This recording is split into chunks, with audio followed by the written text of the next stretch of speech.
ಅನ್ಯೇನ ಚಲತಿ ತೇನ ವಿನ. ದೇವನ ಅನುಜ್ಞೆ ಇಲ್ಲದೆ ಹುಲ್ಲು ಕಡ್ಡಿಯು ಅಲುಗಾಡುವುದಿಲ್ಲ ಎನ್ನುವ ಸನಾತನವಾದ ಸುಭದ್ರವಾದ ನಂಬುಗೆ. ಇದರ ಆಧಾರದಲ್ಲಿ ಬದುಕುವವರನ್ನು ಆಸ್ತಿಕರು ಅಂತ ಪ್ರಪಂಚ ಅಂಗೀಕರಿಸಿತು. ಬದುಕು ಎಂದರೆ ಒಂದು ಪ್ರವಾಹ, ನೆರೆ ತೆರೆಗಳಿಂದ ಕೂಡಿದ ವೇಗದ ಪ್ರವಾಹ.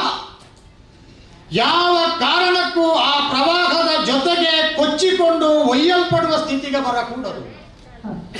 ಅಸೀಮವಾದಂಥ ಆತ್ಮವಿಶ್ವಾಸದಿಂದ ತೋಳದಂಡೆಯ ಮೇಲಿನ ಬಲದ ಮೂಲಕವಾಗಿ ಹೊಯ್ಲನ್ನು, ಪ್ರವಾಹವನ್ನು, ಸುಳಿಯನ್ನು ಹಿಮ್ಮೆಟ್ಟಿಸಿ ಆ ದಂಡೆಯನ್ನು ಸೇರಬೇಕು. ಇವರನ್ನು ಪೌರುಷವಾದಿಗಳು ಅಂತ ಕರೆಯುತ್ತಾರೆ.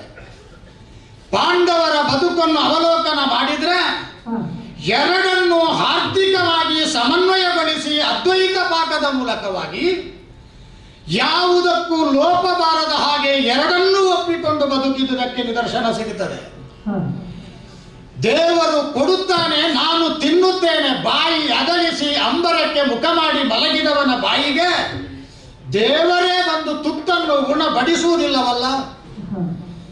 ಯಾರು ಶ್ರಮಜಲವನ್ನು ಸುರಿಸಿ ನಾಳೆಯ ಕುರಿತಾದಂಥ ಆಶೆಯನ್ನು ತ್ಯಜಿಸಿ ಈ ದಿವಸ ದುಡಿಯುತ್ತೇನೆ ಅಂತ ಶ್ರಮಿಕನಾಗುತ್ತಾನೋ ಅಂಥವನಿಗೆ ಮಾತ್ರ ಬದುಕಿನಲ್ಲಿ ಯಶಸ್ಸು. ಕಟ್ಟಿಟ್ಟ ಬುತ್ತಿ. ಹಾಗೆಂದು ಎಲ್ಲವೂ ನಮ್ಮ ನಿರ್ಣಯದ ಪ್ರಕಾರವೇ ನಡೆಯಬೇಕು ಎನ್ನುವ ಹಾಗೆ ಸಿಂಧುತ್ವ ಇಲ್ವಲ್ಲ. ಎಷ್ಟೋ ಸಲ ನಾವು ಬಯಸಿದ್ದು ಪ್ರಪಂಚದಲ್ಲಿ ಸಿಕ್ಕುವುದೇ ಇಲ್ಲ. ಹಾಗೆಂದು ಯಾವುದಕ್ಕೆ ನಾವು ಆಶೆ ಪಡುವುದಿಲ್ಲ, ಅದು ಬಹಳ ಹೆಚ್ಚಾಗಿ ನಮ್ಮ ಬದುಕಿಗೆ ಬರ್ತದೆ. ಇದನ್ನು ಅಯೋಚಿತ, ಅಯಾಚಿತ ಅಂತ ನಾವು ಕರೆಯುವುದು. ಇಲ್ಲದೆ ಹೋದರೆ ಹೀಗೂ ಉಂಟು. ನಾಡಿನಲ್ಲಿ ಹುಟ್ಟಿ ಬೆಳೆದು ಆ ಮೂಲಕವಾಗಿ ಕ್ಷತ್ರಿಯ ಸಂಸ್ಕಾರವನ್ನು ಪಡೆಯಬೇಕಾದ ಪಾಂಡವರು ಗತಿಗೆಟ್ಟು ಕಾಡಿನಲ್ಲಿ ಬದುಕಬೇಕಾದಂಥ ಸ್ಥಿತಿ ಬಂತು. ನಮ್ಮ ತಾಯಿಯಾದಂಥ ಕುಂತಿ ಆತ್ಮೀಯತೆಯಿಂದ ಬ್ರಾಹ್ಮಣರ ಜೊತೆಗಿಟ್ಟುಕೊಂಡು ನಾಡಿಗೆ ಕರೆತಂದು ಪಿತಾಮಹರಾದಂಥ ಭೀಷ್ಮಾಚಾರ್ಯರ ಕಾಲ ಕೆಳಗೆ 5 ಮಕ್ಕಳನ್ನು ಚೆಲ್ಲಿ ಇವರನ್ನು ಸಂರಕ್ಷಿಸಬೇಕು ಅಂತ ಕೋರಿಕೊಂಡ ಹೊತ್ತಿಗೆ ಆತ್ಮೀಯತೆಯಿಂದ ತೆಕ್ಕೆಗೆ ತೆಗೆದುಕೊಂಡು ವಾತ್ಸಲ್ಯದ ಪೀಯೂಷವನ್ನು ಉಣಬಡಿಸಿ ನಮ್ಮನ್ನು ಬೆಳೆಸಿದರು ನಮ್ಮ ಅಜ್ಜ. ಆದರೇನು ಮಾಡೋಣ, 100 ಮಂದಿ ಕೌರವರಿಗೆ ನಮ್ಮ ಜೊತೆಗೆ ಸರಿ ಹೊಂದಿ ಬಾರದೆ ಹೋದುದರಿಂದ ಪ್ರಾರಂಭದಲ್ಲೇ ಚಿಗುರಾಗಿ ಕಾಣಿಸಿಕೊಂಡ ವೈರವನ್ನು ಅಲ್ಲೇ ಮುರುಟಬೇಕು ಎನ್ನುವ ತೀರ್ಮಾನವನ್ನು ಮಾಡಿ ನಮ್ಮಜ್ಜ ಸಾಂಘಿಕವಾದ ಪ್ರಯತ್ನದಿಂದ ಸಮರಸವನ್ನು ಮೂಡಿಸುವುದಕ್ಕೆ ಅಸಾಧ್ಯವಾದ ಹೊತ್ತಿನಲ್ಲಿ ನಮ್ಮನ್ನು ಇಂದ್ರಪ್ರಸ್ಥಕ್ಕೆ ಕಳುಹಿಸಿದರು. ಅಣ್ಣನಾದಂಥ ಧರ್ಮಸಿಂಧು ತಣ್ಣೀರನ್ನಾದರೂ ತಣಿಸಿ ಕುಡಿಯಬಲ್ಲವನು. ಅಂತಹ ಯುಧಿಷ್ಠಿರನ ನೇತೃತ್ವದಲ್ಲಿ ಸುಸಂಘಟಿತರಾಗಿ ಅದ್ಭುತವಾದಂಥ ಅರಸತ್ತಿಗೆಯನ್ನೇ ಕಟ್ಟಿದೆವು ನಾವು. ನಮ್ಮ ಅಣ್ಣನ ಆಡಳಿತದ ವೈಭವ ಅಂತಿಂತಹದ್ದಲ್ಲ. ಎಲ್ಲಿಯವರೆಗೆ ಪ್ರತೀತಿ ಅಂತ ಹೇಳಿದ್ರೆ ಮನೆಗಳಿಗೆ ಬಾಗಿಲಿಲ್ಲ, ಬಾಗಿಲಿದ್ರೆ ಬೀಗ ಇಲ್ಲ, ಬೀಗ ಇದ್ರೆ ಹಾಕುವವರಿಲ್ಲ ಅಂತ ಲೆಕ್ಕ. ಅಷ್ಟರ ಮಟ್ಟಿಗೆ ಮುಕ್ತ ಪರಮ ಸ್ವಾತಂತ್ರ್ಯ ಸರ್ವರಿಗೆ.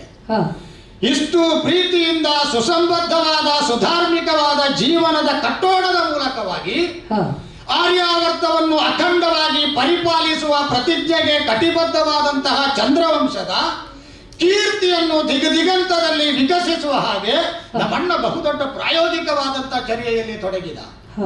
ಆ ವೇಳೆಗೆ ನಮಗೆ ದ್ರೌಪದಿಯ ಪ್ರಾಪ್ತಿಯಾಯಿತು, ದೃಪದನ ಸಖ್ಯ ದೊರೆಯಿತು, ವಿಶೇಷ ವಿಪುಲವಾದಂತಹ ಮನ್ನಣೆಯನ್ನು ಜಾಗತಿಕವಾಗಿ ನಾವು ಪಡೆದುಕೊಂಡೆವು.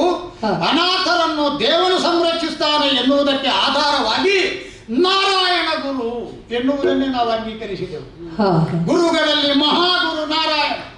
ಯಾರು ವೈಕುಂಠವಾಸಿಯಾಗಿ ಲಕ್ಷ್ಮೀಲೋಲನಾಗಿ ಅವಳ ಕೈಯಿಂದ ಪಾದ ಸೇವೆಯನ್ನು ಮಾಡಿಕೊಂಡು ಶಂಖಚಕ್ರ ಪದ್ಮ ಗದಾಧರನಾಗಿ ವಿಶೇಷವಾದ ಪದ್ಮಕ ಎನ್ನುವ ಖಡ್ಗವನ್ನು ಹಿಡಿದು ಕೌಮೋದಕಿ ಎನ್ನುವ ಗದೆಯ ಮೂಲಕವಾಗಿ ಶಿಷ್ಟರನ್ನು ಉದ್ಧರಿಸಿ ದುಷ್ಟರನ್ನು ಸವರುತ್ತಾನೋ ಆ ನಾರಾಯಣನನ್ನು ಗುರು ಅಂತ ಒಪ್ಪಿದ ಮೇಲೆ ಸೋಲಿಕ್ಕಿಲ್ಲಲ್ಲ.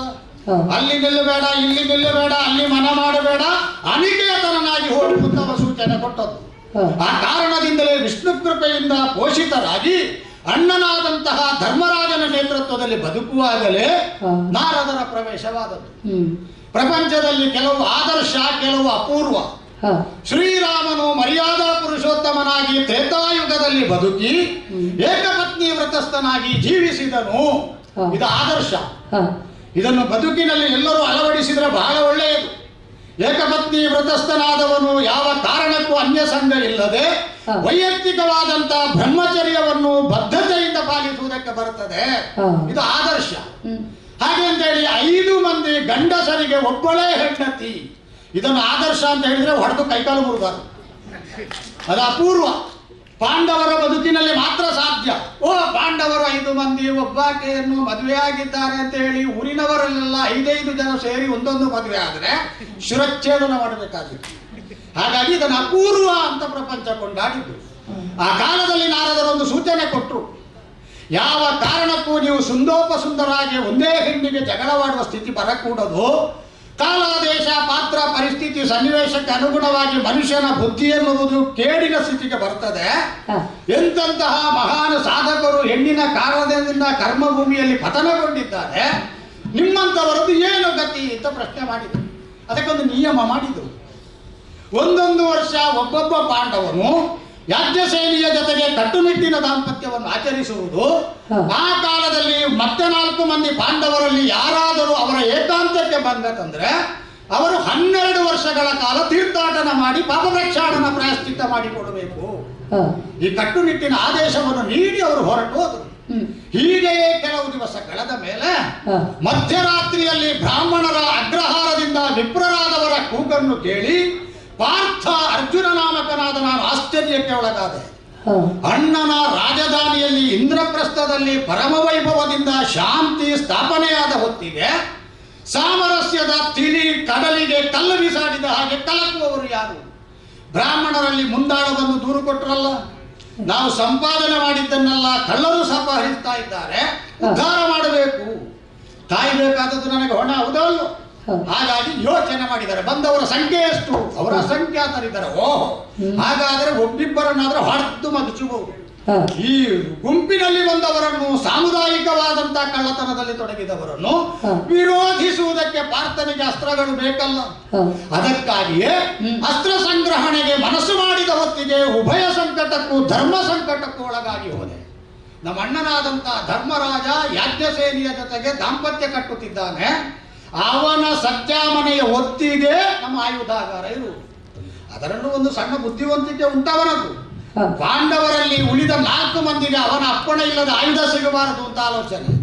ಯಾಕಂದ್ರೆ ಕೆಲವೊಮ್ಮೆ ಈ ಉರಿಯುವ ಕೊಳ್ಳಿ ಮತ್ತೆ ಹರಿತವಾದ ಕತ್ತಿ ಕೈಯಲ್ಲಿ ನಿಂತರೆ ಪ್ರಪಂಚ ಏನಕ್ಕೇನಾಗಿ ಬಿಡ್ತದೆ, ಏನು ಮಾಡ್ತೇನೆ ಎನ್ನುವ ಹಾಗೆ ಮತಿಗೇಡಿತರವೇ ಬಂದು ಹೋಗುತ್ತದೆ. ಹಾಗಾಗಿ ಅಣ್ಣನ ಬುದ್ಧಿವಂತಿಕೆಯೂ ಇರಬಹುದು ಏನು. ಅಂತೂ ಎರಡನ್ನೂ ತೂಗಿ ನೋಡಿದೆ. ಬ್ರಾಹ್ಮಣರ ಬೊಬ್ಬೆಯನ್ನು ಆಕ್ರಂದನವನ್ನು ಕೇಳದೆ ನೀವು ಬೊಬ್ಬೆ ಹಾಕಿಕೊಂಡೇ ಅಂತ ಸುಮ್ಮನಿದ್ರೆ ಅವರ ಶಾಪ ನಮ್ಮ ಪರಂಪರೆಗೆ ಮಹಾ ಬೆಂಕಿಯಾಗಿ ಕಾಡ್ತದೆ. ಹಾಗಾದ್ರೆ ಅವರನ್ನು ಕಾಯಬೇಕಾದದ್ದು ಕ್ಷತ್ರಿಯನಾದವನ ಬದ್ಧತೆ. ಹಾಗೆಂದು ಅಣ್ಣನು ಏಕಾಂತದಲ್ಲಿ ದ್ರೌಪದಿಯ ಜೊತೆಗಿರಬಹುದಾದ ಸಂಜಾಮನವನ್ನು ಹೊಕ್ಕರೆ ತೀರ್ಥಾಟನೆಯನ್ನು ಮಾಡಬೇಕು 12 ವರ್ಷ. ಎರಡನ್ನು ತೂಗಿ ನೋಡುವಾಗ ತೀರ್ಥಾಟನೆ ಮಾಡಿದ್ರು ಅಡ್ಡಿ ಇಲ್ಲ. ಈ ಬ್ರಾಹ್ಮಣರ ಶಾಪವೊಂದು ಬೇಡ ಅಂತ ಯೋಚಿಸಿ ನೇರವಾಗಿ ಅಣ್ಣನ ಸಂಜಾಮನೆಯನ್ನು ಸೇರಿ ಆಚೆಗೆ ದಾಟಿ ಆಯುಧಗಳನ್ನು ಹಿರಿದು ನೇರವಾಗಿ ಅಖಾಡಕ್ಕೆ ಬಂದು ತಸ್ಕರರನ್ನು ಯಮನೂರಿಗೆ ಹೊಂದಿಸಿದೆ. ಯಾಕೆ ಅವರನ್ನು ಯಮನೂರಿಗೆ ಹೊಂದಿಸಿದ್ದು? ಈ ಊರಲ್ಲಿ ಬಿಟ್ಟರೆ ನಾಳೆ ನಾನು ಸರಿಯಾಗುತ್ತೇನೆ ಅಂತ ಅವರೇನಾದರೂ ತಪ್ಪೊಪ್ಪಿಗೆ ಪತ್ರ ಬರೆದು ಕೊಟ್ಟರೆ ಏನಾದರೂ ಮಾಡಿ ಬಿಡಬೇಕು ಅಂತ ಅಣ್ಣ ಹೇಳ್ತಾನೆ. ಅವ ದಯಾಪರ. ಹಾಗಾಗಿ ಅವ ಯಮಧರ್ಮನ ಅಂಶದಿಂದ ಹುಟ್ಟಿದವ. ಯಮಧರ್ಮನ ಮಗನಾದಂತಹ ಯುಧಿಷ್ಠಿರ ಕಳ್ಳರನ್ನು ಕ್ಷಮಿಸ್ತಾನೆ. 1000 ಸಲ ಕಳ್ಳತನ ಮಾಡಿದ್ರು ಕ್ಷಮಿಸ್ತಾನೆ. ಹಾಗಾಗುವಾಗ ಅವನ ಅಪ್ಪನ ಮನೆಗೆ ಕಳುಹಿಸಿದ್ರೆ ಮತ್ತೆ ಕರ್ಕೊಂಡು ಬರ್ಲಿಕ್ಕಿಲ್ಲಲ್ಲ. ಅದಕ್ಕಾಗಿ ಯಮನೂರಿಗೆ ಅವರನ್ನು ಹೊಂದಿಸಿ ನಿರೀಕ್ಷೆಯಂತೆ ಮುಂಜಾನೆ ಯಾತ್ರಾರ್ಥಿಯಾದವನಿಗೆ ಐಹಿಕವಾಗಿ ದೈಹಿಕವಾಗಿ ಹೊರಗಣ ವೇಷ ಹೇಗಿರಬೇಕೋ ಅಂಥದ್ದನ್ನು ಧಾರಣ ಮಾಡಿ ನೇರವಾಗಿ ಸರ್ವರನ್ನು ಬೀಳ್ಕೊಟ್ಟಾಗ ಅಣ್ಣನ ಕಣ್ಣೀರ ಕೋಡಿಯೇ ಹರಿದು ಹೋಯಿತು. ಯಾವ ಕಾರಣಕ್ಕೂ ನೀನು ಹೋಗಬೇಕಾಗಿಲ್ಲ.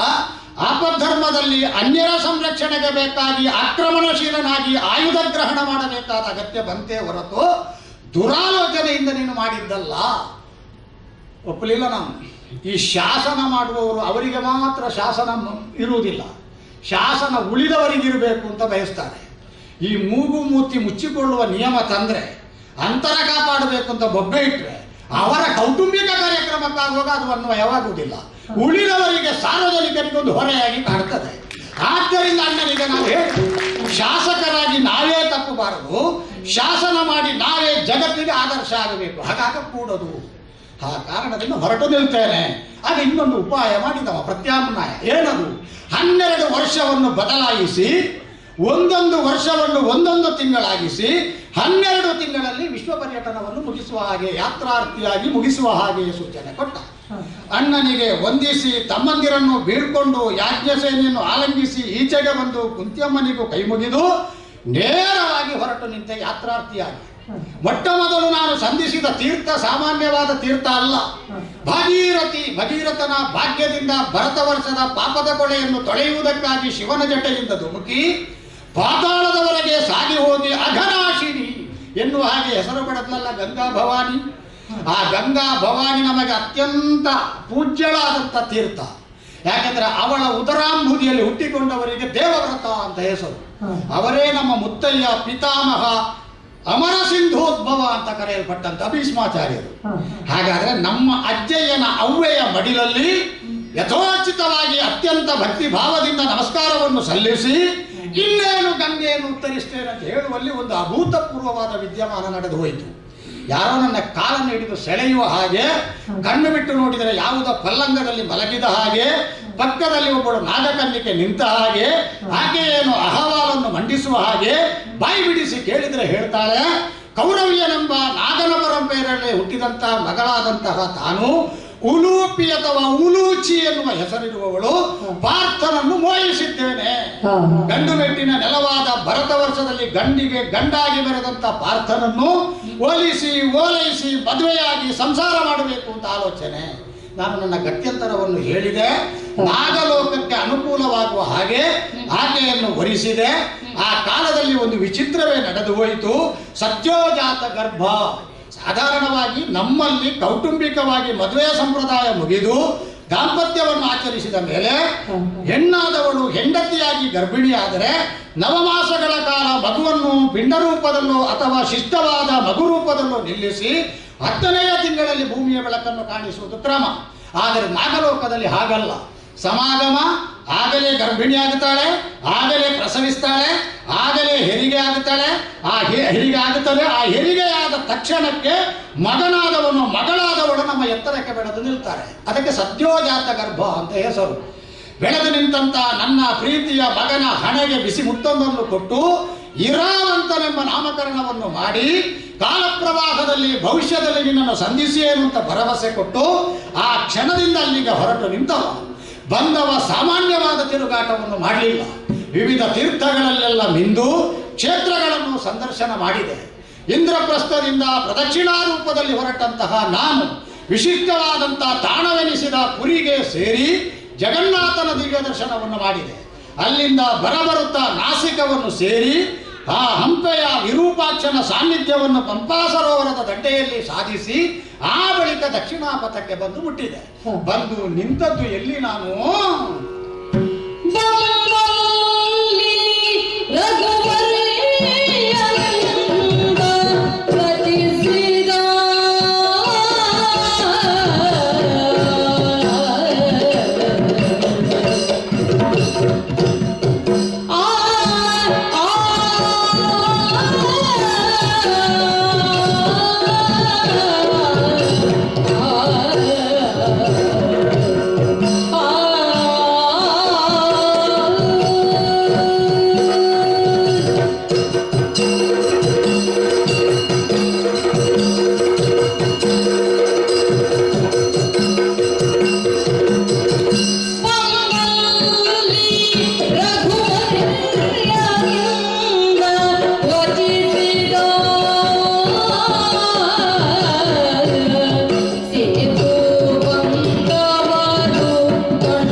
ಬದುಕಿನಲ್ಲಿ ಇಂಥ ಮಹಾಭಾಗ್ಯವನ್ನು ಸವನಿಸುವುದಕ್ಕೆ ಸಾಧ್ಯ ಇಲ್ಲ ಅಂತ ನಾನು ಯೋಚನೆ ಮಾಡುವುದು. ಭರತ ವರ್ಷದ ಉದ್ದಗಲಕ್ಕೂ ಸಂಚರಿಸುತ್ತಾ ಬಂದ ಹಾಗೆ ವಿವಿಧತೆಯಲ್ಲಿ ಏಕತೆಯನ್ನು ಕಂಡೆ. ಎಷ್ಟು ಜಾತಿಗಳು, ಎಷ್ಟು ವರ್ಗಗಳು, ಎಷ್ಟು ಪಂಗಡಗಳು, ಎಷ್ಟು ಮತಗಳು, ಆದರೂ ಹೊರಗಿನ ಪರಿವೇಶಕ್ಕೆ ಬಹುವಾಗಿ ಕಂಡರೂ ಆಂತರ್ಯದಲ್ಲಿ ಕಣ್ಣಿಗೆ ಕಾಣದ ಆತ್ಮೀಯವಾದಂಥ ವಾತ್ಸಲ್ಯದ ಪಾಶವೊಂದು ಅಷ್ಟೂ ಮಂದಿಯನ್ನು ಏಕ ಸೂತ್ರದಿಂದ ಬಂಧಿಸುವುದನ್ನು ಕಂಡು ಅವಕ್ಕಾಗಿ ಹೋದೆ. ಎತ್ತರದವರು ತಗ್ಗಿನವರನ್ನು, ತಗ್ಗಿನವರು ಎತ್ತರದವರನ್ನು, ದಪ್ಪದವರು ಕೃಷಕಾಯರನ್ನು, ಕೃಷಕಾಯದವರು ದಪ್ಪದವರನ್ನು ಯಾವ ಕಾರಣಕ್ಕೂ ವಿರೋಧಿಸಿ ಬದುಕದೇ ಇರುವ ಒಂದು ಸೂತ್ರವನ್ನು ಕಂಡೆ.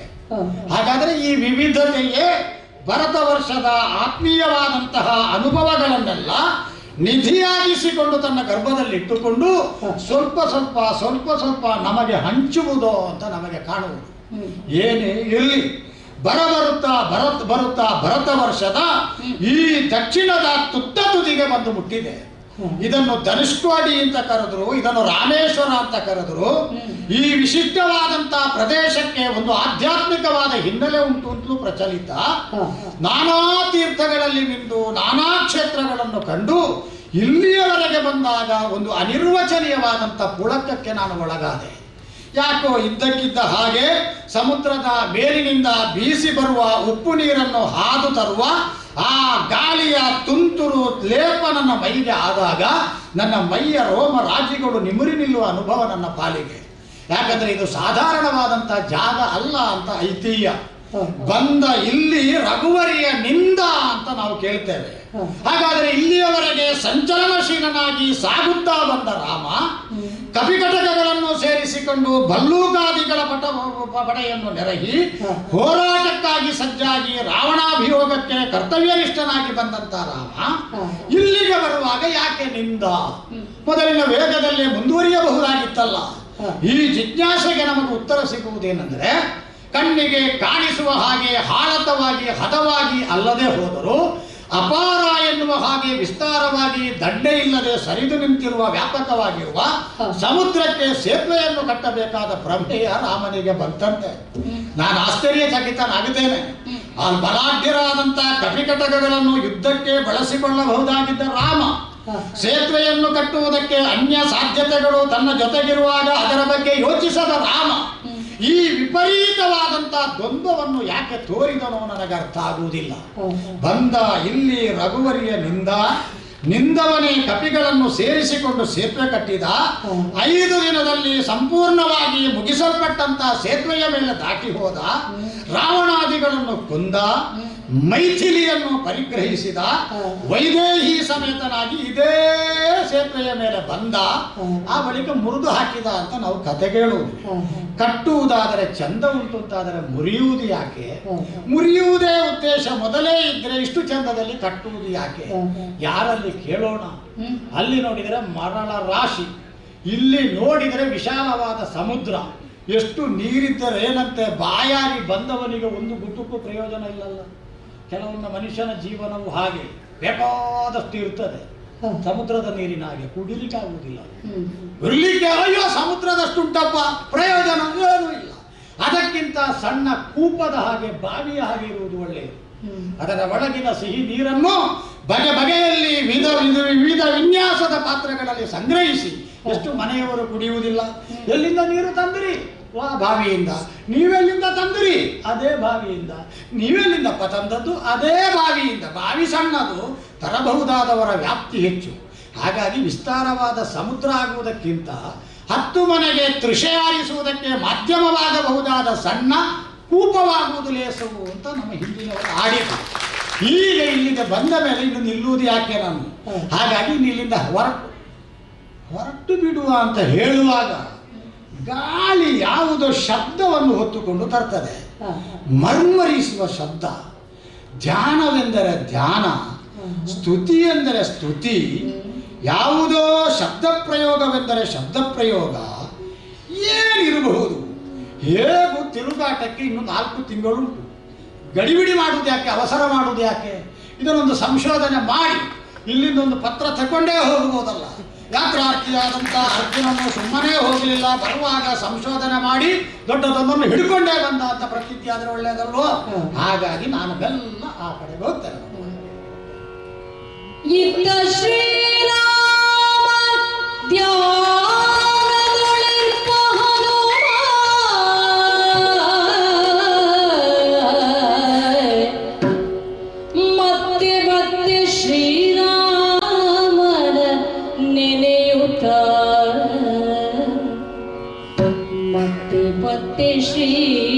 ಶ್ರೀರಾಮನ ನೆನೆಯುತ್ತ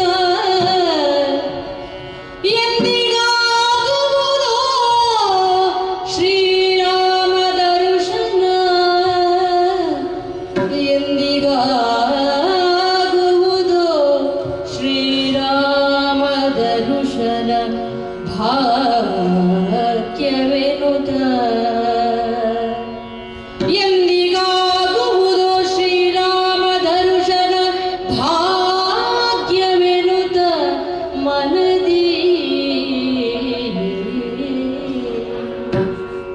ಶ್ರೀರಾಮ ಜಯ ರಾಮ ರಘುರಾಮ ಗುಣಧಾಮ, ಶ್ರೀರಾಮ ಜಯ ರಾಮ ರಘುರಾಮ ಗುಣಧಾಮ.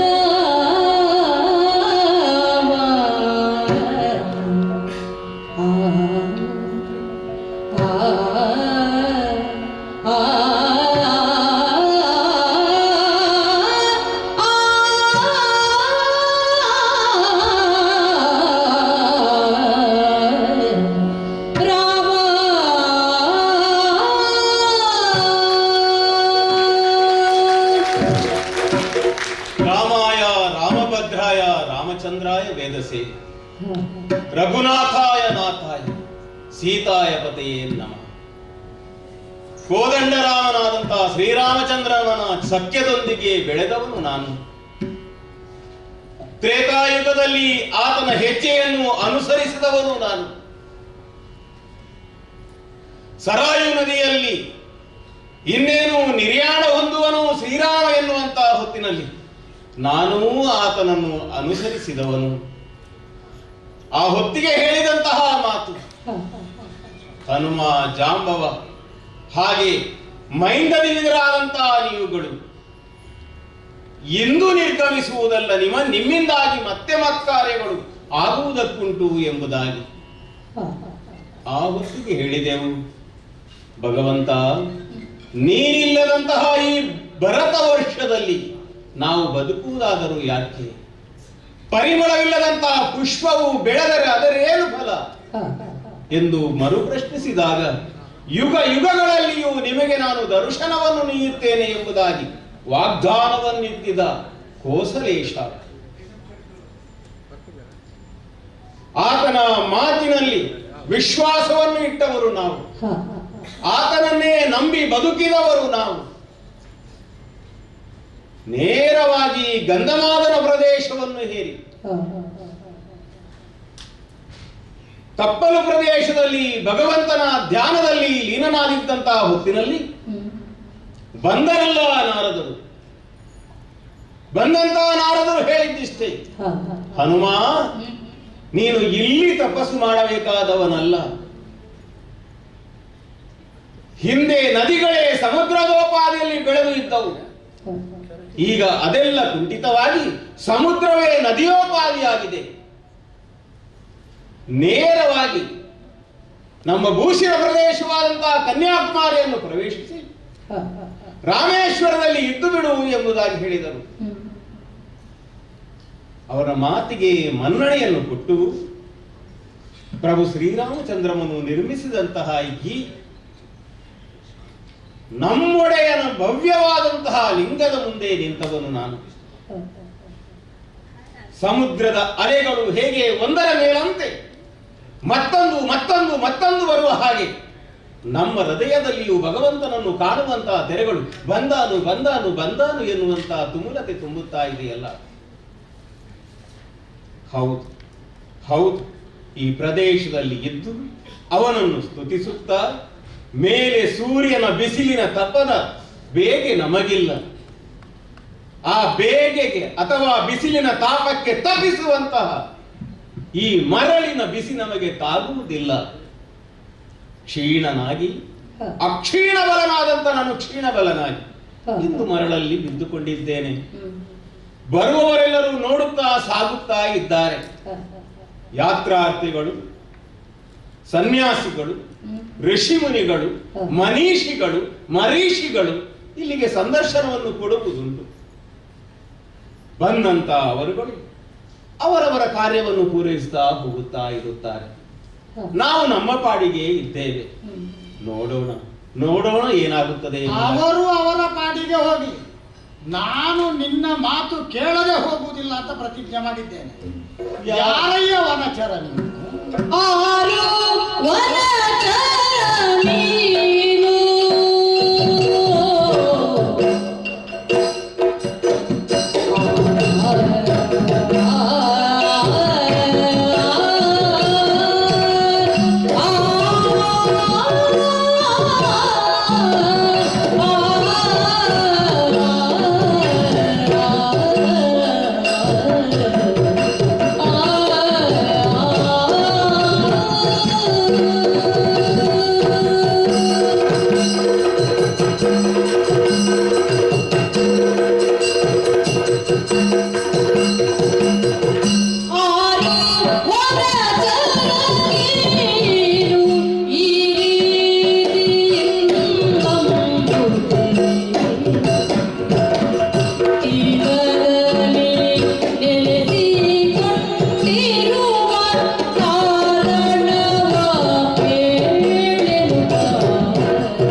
ಮನುಜನೇ, ಭೂಮಿಯಲ್ಲಿ ಚರಿಸುವುದನ್ನು ಭೂಚರ ಅಂತ ಕರೆಯುತ್ತಾರೆ.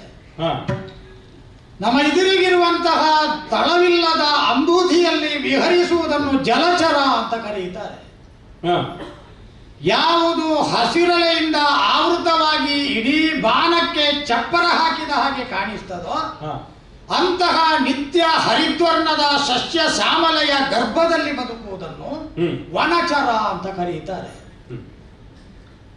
ಹಾಗಾದರೆ ನಿನ್ನನ್ನು ವನಚರ ಅಂತ ನಾನು ಸಂಬೋಧಿಸಿದಾಗ ನೀನು ವನದಲ್ಲಿರಬೇಕಾದವನು, ಅಲ್ಲಿರುವುದನ್ನು ಬಿಟ್ಟಿದ್ದಿ, ಇಲ್ಲಿರಬೇಕಾದವನಲ್ಲ, ಇಲ್ಲಿದ್ದಿ ಎನ್ನುವ ವಿವಕ್ಷೆ ನನಗೆ ಬಂದ ಹಾಗೆ ಅಂತ ಪ್ರತ್ಯೇಕವಾಗಿ ಹೇಳಬೇಕಾಗಿಲ್ಲ. ಹೌದು. ಹಾಗಾಗಿ ನಿನ್ನನ್ನು ಆತ್ಮೀಯತೆಯಿಂದ, ಅಪರಿಚಿತ ಎನ್ನುವಂತ ಭೇದ ಇಲ್ಲದೆ ಅತ್ಯಂತ ಪ್ರೀತಿಯಿಂದ ನಾನು ಮಾತಾಡಿಸ್ತೇನೆ. ನಿನ್ನ ಕುರಿತಾಗಿ ನನ್ನಲ್ಲಿ ಯಾವುದೇ ಅನ್ಯಥಾ ಅಂತ ಭಾವಿಸಬಹುದಾದ ಭಾವನೆಗಳಿಲ್ಲ. ಯಾಕೆಂದರೆ ಗುರುಮುಖದಿಂದ ಅಭ್ಯಾಸ ಮಾಡುವ ಕಾಲದಲ್ಲಿ ಶಾಸ್ತ್ರವೇತ್ತರಾದಂತಹ ಕೃಪಾಚಾರ್ಯರು ನಮಗೆ ಬೋಧಿಸಿದ್ದುಂಟು. ಆತ್ಮವತ್ತು ಸರ್ವಭೂತಾನಿ, ಸಣ್ಣ ಇರುವೆಯಿಂದ ಹಿಡಿದು ಅಗಾಧವಾದಂತಹ ಗಾತ್ರದ ಆನೆಯವರೆಗೂ ಇರಬಹುದಾದಂತಹ ಆತ್ಮ ಸರ್ವಭೂತಗಳಲ್ಲೂ ಇರಬಹುದಾದದ್ದು ಆತ್ಮವೇ ಪರಮಾತ್ಮ. ಆದ್ದರಿಂದಲೇ ನಮ್ಮಲ್ಲೊಂದು ನಿಯಮ ಉಂಟು, ಸಜೀವವಾದದ್ದನ್ನು ದಾಟಿ ಹೋಗಬಾರದು ಅಂತ ಅಂತ ಮಾಡಿ ಅದನ್ನು ಎಬ್ಬಿಸಬೇಕು. ಮನುಷ್ಯ ಆದ್ರೆ ಹೋಯ್ ಹೇಳಿ ಅಂತೇಳಿ ಎಬ್ಬಿಸಿ ಹೋಗಬೇಕು, ದಾಟಬಾರದು ಅಂತ ಕ್ರಮ ಉಂಟು. ಪ್ರಾಣಿಯನ್ನು ಕೊಲ್ಲುವುದಿದ್ದರೆ ಬೇಟೆಯಾಡುವವರು ಎಬ್ಬಿಸಬೇಕು. ಹಾಗಾದರೆ ಆತ್ಮವತ್ ಸರ್ವಭೂತಾನಿ ಎನ್ನುವ ನಿಯಮದ ಪ್ರಕಾರ ನಿನ್ನೊಳಗೆ ನನ್ನೊಳಗೆ ಇರಬಹುದಾದ ಆತ್ಮತತ್ವ ಇರುವುದರಿಂದ ಆ ವ್ಯತ್ಯಾಸವನ್ನು ಕಾಣದೇ ಇದ್ರೆ ನಾವು ಗುರುಗಳಾಗುತ್ತೇವೆ. ಇಲ್ಲದಿದ್ರೆ ನಾವು ಕಲ್ತು ಮುಗಿಲಿಕ್ಕೆ ಇಲ್ಲ. ನಾವು ಈ ದಿವಸ ಯಾಕೋ ನನಗೆ ಪದೇ ಪದೇ ಗುರುಗಳ ನೆನಪಾಗುತ್ತದೆ. ಬಹುಶಃ ಗುರುದಿನವೋ ಏನೋ ಅಲ್ಲ, ಲಘು ದಿನ ಆಗಿರ್ಲಿಕ್ಕಿಲ್ಲ ಅಂತ ಭಾವಿಸುವುದು ನಾನು.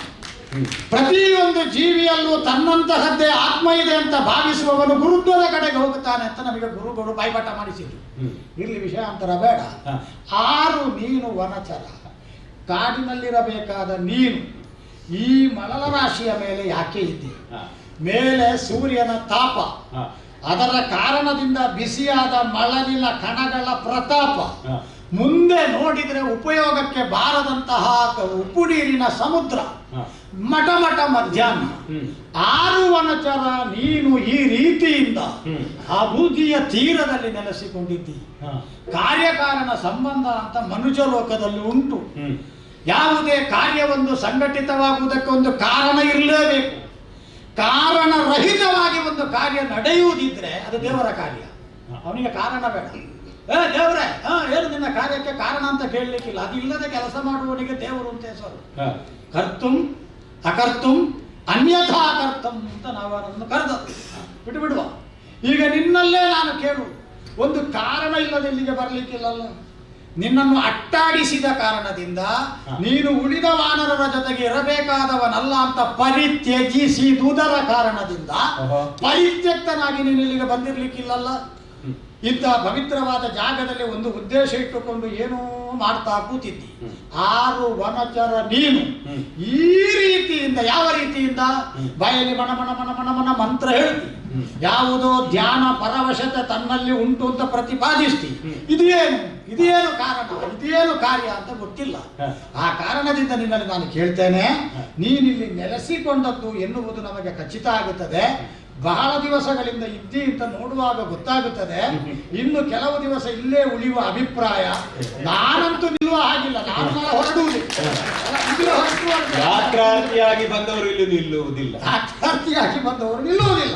ಹಾಗಾದ್ರೆ ನಿನಗೆ ವನಚರನಾಗಿ ಒಂದು ಉದ್ದೇಶ, ನೀನು ವಿಶೇಷ ಸಂದರ್ಶಕಾರನಾಗಿ ಇಲ್ಲಿ ಬಂದಿರಬೇಕು ಬಹುಶಃ. ನಾನು ಯಾತ್ರಾರ್ಥಿಯಾಗಿ ಸಮುದ್ರ ತಟಕ್ಕೆ, ನಾನು ಸಮುದ್ರ ದಂಡೆಗೆ ಬರುವಾಗ ಇದು ರಾಮೇಶ್ವರ ಕ್ಷೇತ್ರ ಅಂತ ಕೇಳಿ ಬಂದದ್ದು. ಉಳಿದ ಕಡೆಗಳಲ್ಲಿ ತೀರ್ಥದಲ್ಲೇ ಮೀಬೇಕು. ರಾಮೇಶ್ವರದಲ್ಲಿ ಹಾಗಲ್ಲ. ಸಮುದ್ರದಲ್ಲಿ ಮುಳುಗಿದ್ರು ಅದು ತೀರ್ಥ ಸ್ನಾನ ಅಂತ ಕರೆಯಲ್ಪಟ್ಟ. ಉಪ್ಪಾದ್ರೂ ಅದು ತೀರ್ಥವೇ, ನಮಗೆ ತೀರ್ಥವೇ. ಯಾಕಂದ್ರೆ ಭಾವನಾತ್ಮಕವಾಗಿ ಅರ್ಚಕಸ್ಯ ಪ್ರಭಾವೇಣ ಶಿಲಾ ಭವತಿ ಶಂಕರ. ಹೌದಲ್ವಾ? ಒಂದು ಸಣ್ಣ ಶಿಲೆಯ ತುಂಡು ನಮ್ಮ ಭಾವ ಪ್ರಧಾನವಾದಂತಹ ಆವಾಹನಾಕ್ರಮದಿಂದ. ಗಂಗೆಯೂ ಹಾಗೆ ಅಲ್ವೇ? ಮಲಿಗೆವಾಗಿದ್ದರೂ ಕೂಡ ನಾವು ಆಗ್ರಾಣಿಸುವುದು ಹೇಗೆ? ತೀರ್ಥ ಅಂತಲ್ವೇ? ಹೀಗೆ ಇನ್ನೂ ಕುತೂಹಲ ಹೆಚ್ಚಾಯಿತು. ನೀನು ಮನುಷ್ಯರಿಗಿಂತ ಚಂದ ಮಾತಾಡ್ತೀನಿ ಪುಣ್ಯಾತ್ಮ. ಹಾಗಾಗಿ ಇನ್ನೂ ಕುತೂಹಲದಿಂದ ಕೇಳ್ತೇನೆ, 6 ವನಚರ ನೀನು ಈ ರೀತಿಯಿಂದ ಅಬೂದಿ ತೀರದಲ್ಲಿ ನೆಲೆಸಿಕೊಂಡಿರುವ ಕಾರಣವ ಹೇಳಬಹುದೇ?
ವಾನರನೇ, ಕ್ಷೇತ್ರ ಸಂದರ್ಶನಾರ್ಥಿಗಳು ಆರ್ತಿಗಳಾಗಿ ಬಂದವರು ಇಲ್ಲಿ ಹಾ? ಯಾರೂ ಕೂಡ ನನ್ನು ಪ್ರಶ್ನಿಸಿದವರಲ್ಲ, ವಿಚಾರಿಸಿದವರಲ್ಲ. ಹಾ? ಕ್ಷೇಮ ಸಮಾಚಾರವನ್ನು ವಿನಿಯೋಗಿಸುವುದಕ್ಕಾಗಿ ಮುಂದೆ ಬಂದವರಲ್ಲ. ನೀನಾದರೂ ಹ್ಮ್ ಒಳ್ಳೆಯ ಶಬ್ದಗಳನ್ನು ಬಳಸಿ ಹ್ಮ್ ಆತ್ಮಕ್ಕೆ ಸಮಾನನಾಗಿ ಹ್ಮ್ ನೆಟ್ಟ ದೃಷ್ಟಿಯಿಂದ ಹ್ಮ್ ಸ್ಪಷ್ಟತೆಯಿಂದ ಹ್ಮ್ ಆರುವನಚರ ನೀನು ಎಂಬುದಾಗಿ ಕೇಳಿದೆ. ಸಂಸ್ಕಾರವೇ ಸದಭಿರುಚಿಯ ಮಾತುಗಳನ್ನು ಆಡುವುದಕ್ಕೆ ಪ್ರೇರೇಪಣೆ ಕೊಡುತ್ತದೆ. ಅದು ನಿನ್ನಲ್ಲಿ ಸ್ಮರಣಗೊಳ್ಳುತ್ತಾ ಇದೆ. ಚಂದ್ರವಂಶೀಯನ ಹೋ ಹೋ ಪಾಂಡವ ಪಂಚಕರಲ್ಲಿ ಮಧ್ಯಮ ಅರ್ಜುನ ಅಂತ ನನ್ನ ಹೆಸರು. ಅರ್ಜುನ ನಾಮಕ ನೀವು ಹ, ಆಗಲಿ. ಹ, ಮಾತು ಗುಣವ ತಿಳಿಸಿತು, ಸರಿಯಾಗಿ. ಕುಲವ ನಾಲ್ಗೆ ಅರುಹಿತು. ಹ, ನಿನ್ನ ಮಾತಲ್ಲಿ ಗುಣವು, ಹ್ಮ್ ಗುಣಕರ್ಮವು, ಹ್ಮ್. ಗುಣ ವಿಭಾಗಶವು, ಹ್ಮ್. ಹಾಗೆಯೇ ನಿನ್ನದಾದಂತ ಕೀರ್ತಿ ಪರಂಪರೆಯು ಹ್ಮ್ ಮಾತಿನಲ್ಲಿ ಸ್ಮರಣವಾಗುತ್ತಾ ಇದೆ. ಆಗಲಪ್ಪ, ಸಂತೋಷಗೊಂಡೆ. ನಿನ್ನ ಮೆಚ್ಚುಗೆಗೆ ಧನ್ಯವಾದಗಳು. ಅಯ್ಯ, ಓ, ನನ್ನನ್ನು ಕೇಳಿದೆ ಯಾರು ನೀನು ಎಂಬುದಾಗಿ. ಹ, ಪಂಚಪ್ರಾಣಗಳಲ್ಲಿ ಮುಖ್ಯವಾದುದೇ ಪ್ರಾಣ. ಹ, ಹ, ಹ, ಹೌದು ಹೌದು ಹೌದು. ಉದಾನ ಅಪಾನ ಮುಂತಾದರಲ್ಲಿ ಪ್ರಾಣ. ವಾಯುವಿನ 5 ಸ್ಥಾನಗಳಲ್ಲಿ ಹ್ಮ್. ನೀನು ಹೇಳಿದ ಹಾಗೆ ಸಮಾನ, ವ್ಯಾನ, ಉದಾನ, ಅಪಾನ, ಪ್ರಾಣ. ಹೌದು. ಮತ್ತೆ ನಾಗ, ಕೂರ್ಮ, ಕೃಕರ, ದೇವದತ್ತ, ಧನಂಜಯ. ಬಹುಶಃ ನೀನು ನನಗೆ ಏನು ಗೊತ್ತಿಲ್ಲ ಅಂತ ಅರ್ಥದಲ್ಲಿ ನಿಲ್ಲಿಸಿದ್ಯೋ ಏನು. ವ್ಯಂಗ್ಯಾಡಿದ್ದಲ್ಲ ಅಂದ್ರೆ ನೀನು ತುಂಬಿದ ಕೊಡ, ನೀನೆಲ್ಲ ತುಳುಕಲಿಕ್ಕಿಲ್ಲ. ಬಹುಶಃ ಬಹಳ ತಿಳಿದ ಹಾಗೆ ಕಾಣ್ತದೆ ಅದೆಲ್ಲ ನನಗೆ. ಸಣ್ಣ ಕೊಡ ಬಿಡು. ಅಂತೂ ಹ್ಮ್. ನಾವು ಕಲ್ತ ಹಾಗೆ ಈಗ ಹಾಗಾದ್ರೆ ಪ್ರಾಣ ಹೌದು. ಏನು ಪ್ರಾಣ? ಪ್ರಾಣವೆನಿಪವಂತಹ ವಾಯು. ವಾಯು. ಹೌದು. ಹ, ಹ, ವಾಯುವಿಗೆ ಹ, ಕೇಸರಿಯ ಮಡದಿಯಾದಂತಹ ಅಂಜನಾದೇವಿಯಲ್ಲಿ ಹ. ಜನಿಸಿದಂತಹ ಹನುಮನೇ ನಾನು. ನೀನು ಹನುಮ ನಾಮಕನಾಗಿ ಇಲ್ಲಿದ್ದೇನೆ. ಅದೇ ಅಕ್ಷೀಣ ಬಲ ಹನುಮ. ಅವನೇ ಇವನು. ಈಗ ಕ್ಷೀಣ ಬಲ ಹನುಮ. ಹೌದು. ಈಗ ಕ್ಷೀಣವಲ್ಲ. ನೀನು ಅಂಜನಾದೇವಿಯ ಗರ್ಭಾಂಬುದಿಯಲ್ಲಿ ಮಲಗಿ ಪ್ರಪಂಚದ ಬೆಳಕು ಕಂಡು ಆಂಜನೇಯ ಅಂತ ಹೆಸರು ಪಡೆದವ. ಹೌದು. ಅಲ್ಲ ಅಲ್ಲ, ನಿನ್ನ ಕುತೂಹಲ ಯಾಕೆ? ಕುತೂಹಲ ಅಲ್ಲ. ಈಗ ಹ. ನೀನು ನಿನ್ನ ಬಗ್ಗೆ ಹೇಳಿಕೊಳ್ಳುವಾಗ ಹ್ಮ್. ಇದು ಸತ್ಯ, ಇದು ಮಿಥ್ಯ ಅಲ್ಲ ಅಂತ ನೀನೇ ಅದನ್ನು ಖಚಿತಪಡಿಸುವಾಗ ಹ. ಮತ್ತೆ ನಾನು ವಾದ ಹೂಡ್ಲಿಕ್ಕಿಲ್ಲ. ಹ. ಹಾಗೆಂದು ಹನುಮಂತ ನಾನು ಅಂತ ನೀನು ಹೇಳುವಾಗ ಹ. ನಾನು ಸ್ವಲ್ಪ ಯೋಚನೆ ಮಾಡಬೇಕಾಗುತ್ತದೆ. ಯಾಕೆ? ಆಕೃತಿಯಿಂದ ನೀನು ವಾನರನ ಹಾಗಿದ್ದಿ, ಹೌದು. ಆದ್ದರಿಂದ ತಾನು ಹನುಮಂತ ಅಂತ ಧೈರ್ಯದಿಂದ ಆಡಿದೆಯೋ? ಹಾ. ಈ ರಾಮೇಶ್ವರ ಕ್ಷೇತ್ರಕ್ಕೂ ಹನುಮಂತನಿಗೂ ಸಂಬಂಧ ಉಂಟು ಅಂತ ರಾಮಾಯಣದಲ್ಲಿ ನಾವು ಓದಿದ್ದೇವೆ. ಹೌದು. ನೀನು ಇದೇ ಕ್ಷೇತ್ರದಲ್ಲಿ ಬೀಡು ಬಿಟ್ಟಿದ್ದಿ, ಹ್ಮ್. ಆದ್ದರಿಂದ ತಾನು ಹನುಮಂತ ಅಂತ ಹೇಳುವುದು ಅಲ್ಲಪ್ಪ. ಅಲ್ಲ. ಹ್ಮ್. ಯಾರೋ ಬರುವವರು ಹನುಮಂತನ ಕಥೆ ಇಲ್ಲಿ ಹೇಳಿದ್ದಾರೆ, ಹ, ಹ. ಯಾರೋ ಹನುಮಂತನ ಬಗ್ಗೆ ಪ್ರವಚನ ಮಾಡಿದ್ದಾರೆ. ಹ. ನೀನು ಕಿವಿ ನಿಮಿರಿಸಿ ಆ ಕಡೆಗೆ ತೆರೆದು ಕೊಟ್ಟು ಅದನ್ನು ಅಭ್ಯಾಸ ಮಾಡಿದ್ದಿ. ಹ್ಮ್. ಆ ಅಭ್ಯಾಸ ಮಾಡಿದ್ದನ್ನು ಕಂಠಪಾಠ ಮಾಡಿ ತನಗೂ ಹನುಮಂತನ ಚರಿತ್ರೆ ಗೊತ್ತುಂಟು ಅಂತ ಹೇಳಿ ತಾನು ಹನುಮಂತ ಅಂತ ಹೇಳಿದ್ದು. ಹ. ಈಗ 4 ಬಗೆಯ ಸಂದೇಹ ಬರ್ತದೆ. ಈಗ ನಾನು ಕತೆ ಹೇಳಿ ಹನುಮಂತ ಅಂತ ಹೇಳಿಸಿಕೊಳ್ಳುವ ಯಾಕೆ? ಹನುಮ ನೀನೆಂದೆಂಬೆ ಹನುಮನೇನೆಂದೆಂಬೆ ತನುವ ನೋಡಿದಡೆ ಬಡದುಣಿಗಿ ನಂದದೊಳಿರುವೆ ಏಕೆ? ಯಾಕೆಯ? ಹನುಮನೇನೆಂದೆಂಬೆ ತನುವ ನೋಡಿದಡೆ ಬಡದುಣಿಗಿ ನಂದದೊಳಿರುವೆ ಏಕೆ? ಘನತರದ ಗಣಧರದ ಕಾಯ ಮಾತಕ್ಕೆಂದು ನಿಂತಿರುತ್ತಿರುವ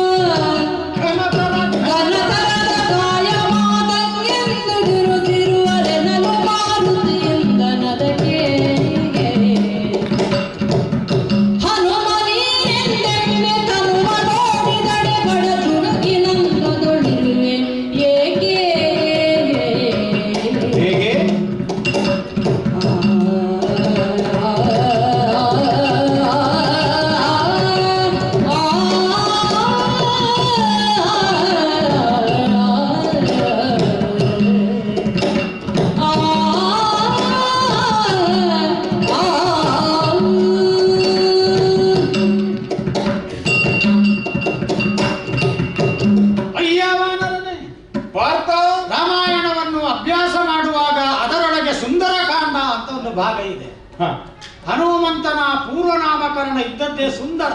ಹ್ಮ್ ಅವ ಬಹಳ ಚಂದದಲ್ಲಿದ್ದವನು. ಹ್ಮ್ ಯಾವಾಗ ಸೂರ್ಯನನ್ನು ಹಣ್ಣು ಅಂತ ತಿಳಿದು ಭ್ರಮಿಸಿ ಉತ್ಕಟವಾದ ಹಸಿವಿನ ಕಾರಣದಿಂದ ಹಾರಿದನೋ, ಹ್ಮ್ ಅವನನ್ನು ಬೆದರಿಸುವುದಕ್ಕಾಗಿಯೇ ವಜ್ರಾಯುಧದ ಮೂಲಕವಾಗಿ ದೇವೇಂದ್ರನು ಬಿಟ್ಟುಕೊಟ್ಟನೋ, ಹ. ಕೆಳಗೆ ಬಿದ್ದು ನಿಶ್ಚೇಷ್ಟಿತನಾದನೋ, ಆಗ ಅವನ ಹನು ಎನ್ನುವುದು ಊದಿಕೊಂಡಿತ್ತಂತೆ. ಆ ಕಾರಣದಿಂದ ಹನುಮಂತ ಅಂತ ಮತ್ತೆ ಪ್ರಸಿದ್ಧನಾದ. ಹೌದು. ಹನುಮಂತನ ಬಗ್ಗೆ ನಾವು ರಾಮಾಯಣದಲ್ಲಿ ಅಧ್ಯಯನ ಮಾಡುವಾಗ ಅಭ್ಯಾಸ ಮಾಡಿದ್ದೇವೆ. ಹ್ಮ್ ಮನೋಜವ, ಮಾರುತ ತುಲ್ಯ ವೇಗ, ಹ್ಮ್ ವಜ್ರ ಶರೀರಿ ಅಂತ ಕೇಳಿದ್ದೇವೆ. ಹ್ಮ್ ವಾನರ ಯೂಥ ಮುಖ್ಯ ಅಂತ ಕೇಳಿದ್ದೇವೆ. ಒಟ್ಟಾರೆಯಾಗಿ ಘನತರದ ಶರೀರ ಅವನಿಗೆ ಅಂತ ನಾವು ಕೇಳಿದ್ದು. ಹ್ಮ್ ಭೂ ಯೋಮ ಪಾತಾಳಗಳನ್ನು ಬೆಸೆಯುವ ಹಾಗೆ ಹ. ಆತ ಹಿಗ್ಗಬಲ್ಲ, ವಿಸ್ತಾರಗೊಳ್ಳಬಲ್ಲಂತಹ ಹ್ಮ್. ಭೌಮ ವಿಸ್ತಾರ ಆಕೃತಿ ಅವನಿಗೆ ಉಂಟು ಅಂತ ಕೇಳಿದ್ದೇವೆ. ಅಕ್ಕೋ ಹನುಮಂತನ ಬಗ್ಗೆ ಅಂದ್ರೆ ನನ್ನ ಬಗ್ಗೆ ಸವಿಸ್ತಾರವಾಗಿ ನೀನು ತಿಳಿದುಕೊಂಡಿದ್ಯಾ. ನಾವು ಸಂತೋಷ. ನಾನು ಹನುಮಂತನ ಬಗ್ಗೆ ತಿಳಿದಿದ್ದೇನೆ, ಹ. ನಿನ್ನ ಬಗ್ಗೆ ತಿಳಿದಿದ್ದೇನೆ ಅಂತ ನೀವು ತಪ್ಪಾಗಿ ತಿಳಿಯಬಾರದು. ಯಾಕೆಂದ್ರೆ ಹನುಮ ನೀನೆಂದೆಂಬೆ ಹಾ. ತನುವ ನೋಡಿದೊಡೆ ಹಾ. ಬಡ ಜುಡುಗಿನಂದದೊಳು ಇರುವೆ ಯಾಕೆ ಅಂತ ಇದೊಂದು ಸಂಶಯ. ಪ್ರಶ್ನೆ ಬರುವುದಿಲ್ವೋ? ಹಾ. ಈಗ ನಿನ್ನಲ್ಲೇ ಕೇಳ್ತೇನೆ, ಏನು? ನೀನು ಹನುಮಂತ ಹೌದಾದ್ರೆ ಹಾ. ನಿನ್ನ ಘನತರವಾದ ಕಾಯ ಸೊರಗಿ ಹೋದದ್ದು ಯಾಕೆ? ಹಾ. ನೀನು ಈ ರೀತಿಯದ್ದಾದಂತಹ ಜುಳುಗಿನ ಆಕಾರಕ್ಕೆ ಬಂದದ್ದು ಯಾಕೆ? ಹಾ. ಉತ್ತರಿಸಬಹುದೇನಯ್ಯ? ಖಂಡಿತವಾಗಿ. ಏನಂತ? ಕೇಳಯ್ಯ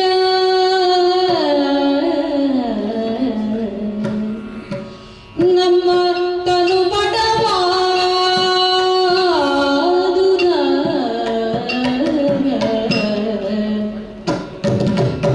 ಬೇಡಲೇನದ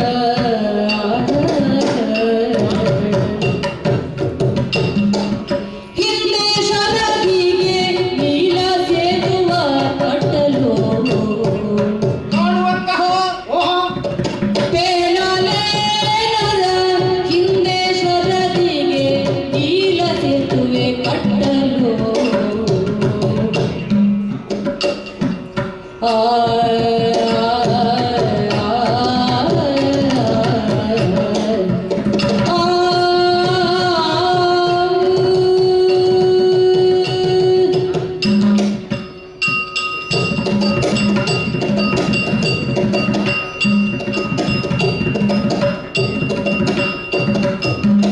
ಕೇಳಯ್ಯ ನಮ್ಮ ತನು ಬಡವಾದುದ ಕೇಳಲೇನದ ಹಿಂದೆ ಶರದಿಗೆ ನೀಲ ಸೇತುವೆ ಕಟ್ಟಲು ನೀಲ ಸೇತುವೆ ಕಟ್ಟಲು ತಾಳಿ ಪರ್ವತ ಪೊತ್ತು ಕಲ್ವರಗಳದ ತಾಳಿ ಪರ್ವತ ಪೊತ್ತು ಕಲ್ಮರಗಳ ಸ್ಥೂಲ ದೇಹವು ಸುರುಟಿದುದು ಸ್ಥೂಲ ದೇಹವು ಸುರುಟಿದುದು ಕೈಕಾಲಳು ಒಳಸರಿದವು ಸ್ಥೂಲ ದೇಹವು ಸುರುಟಿದುದು ಕೈಕಾಲುಗಳು ಒಳಸರಿದವು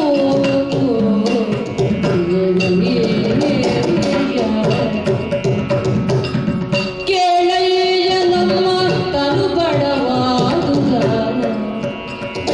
ಬೇಡಲೇನದ ಹಿಂದೆ ಶರದಿಗೆ ನೀಲ ಸೇತುವೆ ಕಟ್ಟಲು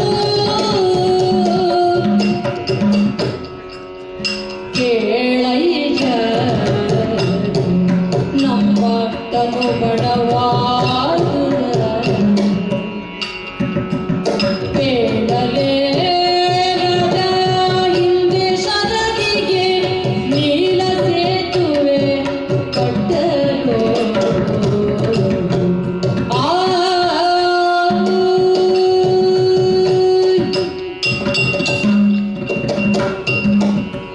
ಅರ್ಜುನ ನಾಮಕನೇ, ಓ ಚಂದ್ರಾನ್ವಯದಲ್ಲಿ ಜನಿಸಿದವನು ನೀನು. ಹೌದು. ರಾಮಾಯಣವನ್ನು ಸ್ಥೂಲವಾಗಿ ಅಭ್ಯಸಿಸಿದವನು ನೀನು. ಸತ್ಯ, ನಿನ್ನ ಮಾತಿನಿಂದಲೇ ಸ್ಫುಟವಾಗ್ತಾ ಇದೆ. ನಿಜವೇ. ಅಕ್ಷರಶಃ ಆ ಮೂಲ ರಾಮಾಯಣವನ್ನೇ ನೀನು ಹಾ. ಅಭ್ಯಾಸ ಮಾಡಿದ್ದಿ ಎನ್ನುವುದನ್ನು ಹೌದು. ನಿನ್ನ ಮಾತಿನಿಂದಲೇ ಗೋಚರವಾಗ್ತದೆ. ಹಾ ಅಂತ ಚಂದದ ಶಬ್ದ ಸರಣಿ ಹಾ ಪೂಣಿಸಿದ್ದೆ ಆ ರೀತಿಯಾಗಿ. ಅಯ್ಯ, ಓ ದಶರಥ ಚಕ್ರವರ್ತಿಗಳ ಹಿರಿಯ ಮಗನಾದಂತಹ ಶ್ರೀರಾಮಚಂದ್ರಮ ಹಾ ಸೀತಾದೇವಿಯನ್ನು ಕೂಡಿಕೊಂಡು ಲಕ್ಷ್ಮಣನನ್ನು ಸೇರಿಕೊಂಡು ವನವಾಸಕ್ಕೆ ತೆರಳಿದವರು. ಈ ಕಥೆಯು ನಿನಗೆ ಗೊತ್ತಿರಬಹುದು. ಪಂಚವಟಿಯಲ್ಲಿ ವಟೀಕವನ್ನು ತಯಾರಿಸಿ ಹಾ ಅಲ್ಲಿರುವಂತಹ ಹೊತ್ತಿನಲ್ಲಿ ಹಾ ರಾವಣನು ಕಪಟ ವೇಷವನ್ನು ಮಾಡಿಕೊಂಡು ಹಾ ಸೀತಾಮಾತೆಯನ್ನು ಕದ್ದುಕೊಂಡು ಹೋದ, ಅಪಹರಿಸಿಕೊಂಡು ಹೋದ ಕತೆ ಸತ್ಯ ಅಲ್ವೇ? ಕತೆ. ಹೌದು, ಹೌದು. ನೈಜ ಕತೆ. ಆ ಕಾಲದಲ್ಲಿ ನಡೆದದ್ದು ಹ್ಮ್. ನಾವು ಅದನ್ನು ರಾಮಾಯಣದಲ್ಲಿ ಕಥೆಯಾಗಿ ಓದಿ ಹೌದು. ಮಾಡಿದ್ದು. ಹೌದು. ಅದೇ ರೀತಿಯಲ್ಲಿ ಹಾ. ಸೀತೆಯನ್ನು ಹುಡುಕುತ್ತಾ ಹುಡುಕುತ್ತಾ ಹುಡುಕುತ್ತಾ ಹಾ ಪಂಪಾ ಸರೋವರಕ್ಕೆ ಬಂದು ಹಾ ಸುಗ್ರೀವನೊಂದಿಗೆ ಸಖ್ಯವನ್ನು ಮಾಡಿ ಮಾಡಿ ತಂತ ಹೊತ್ತಿನಲ್ಲಿ ಹಾ. ನಾನೇ ಮುತುವರ್ಜಿಯನ್ನು ವಹಿಸಿ ನನ್ನನ್ನೇ ಕಳುಹಿಸಿತು ಓಹೋ. ಸುಗ್ರೀವ. ಆಗ ಒಳ್ಳೆಯ ಸಂಧಾನಕಾರನು ನೀನು. ಪ್ರಯತ್ನ ಪಟ್ಟಿದ್ದೇನೆ. ಆಚೆಗೂ ಈಚೆಗೂ ಸೇರಿಸುವ ಸ್ನೇಹ ಸೇತು ನೀನು. ಹೌದು, ಆಚೆ ಈಚೆ ಮಾಡುವವಲ್ಲ, ಸೇರಿಸುವವ. ಆಚೆ ಈಚೆ ಮಾಡುವುದಕ್ಕೆ ಅಂತ ಒಂದು ವರ್ಗ ಉಂಟು. ಅದು ಬೇರೆನೇ ಉಂಟು. ನೀನು ಆ ಮಟ್ಟಿಗೆ ಹಾಗೆ ಮಾಡುವವನಾಗಿ ಕಾಣಿಸುವುದಿಲ್ಲ, ಸಂಭಾವಿತನಾಗಿ ಹಾಗೆ ಮಾಡುವ ಜಾಯಮಾನವೇ ನಮ್ಮಲ್ಲ. ಆಗಿದೆ. ಹಾಗೆ ಮಾಡುವವರು ಕಂಡರೂ ಆಗುವುದಿಲ್ಲ ನಮಗೆ. ಹಾಗಾದ್ರೆ ನೀನು ಸುಗ್ರೀವನಿಗೂ ರಾಮನಿಗೂ ಸಖ್ಯ ಮಾಡಿಸಿದೆ. ಹೌದು, ಮುಂದೆ? ಅದೊಂದು ನಿಮಿತ್ತ ಅಷ್ಟೇ. ಹಾ. ನಾನು ತುಲ್ಯಾರಿ ಮಿತ್ರತ್ವವನ್ನು ಮಾಡಿಕೊಂಡಂತ ಅವರು ಹಾ. ಸುಗ್ರೀವನ ಅಣ್ಣನಾದಂತ ವಾಲಿಯನ್ನು ಮತಿಸುವಲ್ಲಿ ಆತನ ಕೈವಾಡ ಇತ್ತು. ಹೌದು. ಆ ಬಳಿಕ ಹಾ. ಕಪಿವೀರರನ್ನೆಲ್ಲ ಸೇರಿಸಿ ಹ್ಮ್. ಕಾಣುವಂತಹ ಲವಣಾಂಬುದಿಗೆ ಸೇತುವನ್ನು ಬಲಿಯುವಂತಹ ಕಾರ್ಯ. ಹಾ. ಹೌದು. 100 ಯೋಜನ ವಿಸ್ತೀರ್ಣವುಳ್ಳಂತಹ ಹಾ. ಈ ಲವಣಾಂಬುದಿಗೆ ಸೇತುವನ್ನು ಕಟ್ಟಬೇಕು. ಯಾಕೆ? ಹೌದು. ಸೀತೆಯನ್ನು ಕದ್ದುಕೊಂಡು ಹೋದವ ರಾವಣ ಹಾ. ಲಂಕೆ ಅಷ್ಟು ದೂರದಲ್ಲಿ ಉಂಟು. ಹಾ. ಅಲ್ಲಿರುವಂತಹ ಸೀತೆಯನ್ನು ಮರುಪಡೆಯಬೇಕು ಎನ್ನುವಂತಹ ಹುಮ್ಮಸ್ಸಿನಿಂದ ಹಾಗೂ ರಾವಣನನ್ನು ಮತಿಸಬೇಕು ಎನ್ನುವಂತಹ ಆಶೆಯಿಂದ ಹ್ಮ್. ಕೋದಂಡದಾರಿಯಾದಂತಹ ಶ್ರೀರಾಮಚಂದ್ರ ನಮ್ಮನ್ನೆಲ್ಲ ಸೇರಿಕೊಂಡು ಇದೇ ಪ್ರದೇಶಕ್ಕೆ ಬಂದಿದ್ದ. ಬಂದಂತ ಆತನು ಲವಣಾಂಬುದಿಗೆ ಸೇತುವನ್ನು ಕಟ್ಟುವಲ್ಲಿ ನಮ್ಮನ್ನೆಲ್ಲ ಸೇರಿಸಿದ. ಅಲ್ವೇ? ಸೇತುವನ್ನು ಹೀಗೆ ಕಟ್ಟಲಿಕ್ಕೆ ಆಗ್ತದ? ಅದಕ್ಕೆ ಕಲ್ಲು ಮರಗಳನ್ನು ದೊಡ್ಡ ದೊಡ್ಡ ಬಂಡೆಗಳನ್ನೆಲ್ಲ ಹೊತ್ತು ತಂದಿದ್ದಕ್ಕೆ ಹಾಕಿದ್ದೇವೆ ನಾವು. ಆಳ ಅಷ್ಟುಂಟು. ಭೌತವಾದಂತಹ ವಸ್ತುಗಳಿಂದಲೇ ಪೇರಿಸಲ್ಪಟ್ಟು ಒಟ್ಟಲ್ಪಟ್ಟು ನಳನೆಂಬ ಸಾಹಸಿಯಾದಂತಹ ವಾನರ ಶಿಲ್ಪಿಯ ಸಹಾಯದಿಂದ ನೀಲನ ನಿರ್ದೇಶದಂತೆ ಕಟ್ಟಲ್ಪಟ್ಟದ್ದು. ಹೌದು, ಕಟ್ಟಂತ ಸೇತುವೆ 5 ದಿನದಲ್ಲಿ ಈ ಸೇತುವೆ ಕಟ್ಟಲ್ಪಟ್ಟಿದೆ. 14, 20, 21, 22, 23 ಒಟ್ಟು ಸೇರಿಸುವಾಗ 100 ಯೋಜನ. ಹೌದು, 100 ಯೋಜನ ವಿಸ್ತೀರ್ಣವುಳ್ಳಂತಹ ಲವಣಾಂಬುದಿಗೆ ಅಂದು ಕಟ್ಟಲು ಸಹಾಯ ಮಾಡಿದಂತಹ ನಾವೆಲ್ಲ ಓಹೋ ಪೊತ್ತು ಕಲ್ಮರಂಗಳ ಸರಿಯಪ್ಪ ದಣಿವಾಗಿತ್ತು. ಹಾಗಂತ ದಣಿ ಆಗಬೇಕು ಅಂತಲ್ಲ, ಅಂತಹ ಹೊತ್ತಿನಲ್ಲಿ ಅಷ್ಟು ದೊಡ್ಡ ಕೆಲಸವನ್ನು ಮಾಡಿದಂತಹ ಆ ಯುಗದಲ್ಲಿ ಕೆಲವರಿಗೊಂದು ತನ್ನೂರಿನಿಂದ ಮತ್ತೂರಿಗೆ ಪ್ರಯಾಣ ಮಾಡಿದಾಗ ನೀರು ಬದಲಾಗುವುದು ಅಂತ ಉಂಟು. ಮನೆಯ ಬಾವಿಯ ನೀರನ್ನು ಬಿಟ್ಟು ಬೇರೆ ಬಾವಿಯ ನೀರನ್ನು ಕುಡಿದಾಗ ಆ ದಿವಸವೇ ಅದರ ಪರಿಣಾಮ ಆಗುವುದು. 2-3 ದಿವಸ ಪರಿಣಾಮ ಕಾಣುವುದಿಲ್ಲ. ಯಾವ ರೋಗವೇ ತಾಗಲಿ, ಏನೇ ಅಜೀರ್ಣ ಕೂಡಲೇ ಆಗುದಿಲ್ಲ. ಅದಾಗುದಿಲ್ಲ. ಅದಕ್ಕೆ ಕೆಲವರು ಕಟ್ಟಿಕೊಂಡು ಬರಬೇಕು, ದೂರ ಇರಬೇಕು ಅಂತ ಹೇಳುದು. ಪಕ್ಕನೆ ಈ ಹರಡುವುದಲ್ಲ. ಹೌದು, ಒಂದು 8 ದಿವಸವ ಹೌದು. ಆ ನೀರು ಬದಲಾವಣೆ ಆದುದರ ಪರಿಣಾಮ ಇಲ್ಲಿ ಕಾಣಿಸಿಕೊಳ್ತದೆ ದೇಹದಲ್ಲಿ. ಪರಿಣಾಮ ಅಲ್ಲ, ದುಷ್ಪರಿಣಾಮ. ಹೌದು, ಹಾಗೆಯೇ ಆ ದಿವಸ ಅಂದು ಮಾಡಿದಂತಹ ದೊಡ್ಡ ದೊಡ್ಡ ಕಾರ್ಯಗಳು, ಆ ಮಾಡಿದ ಕಾರ್ಯಗಳಿಂದ ನಾವು ಬಳಲಿದ್ದೇವೆ.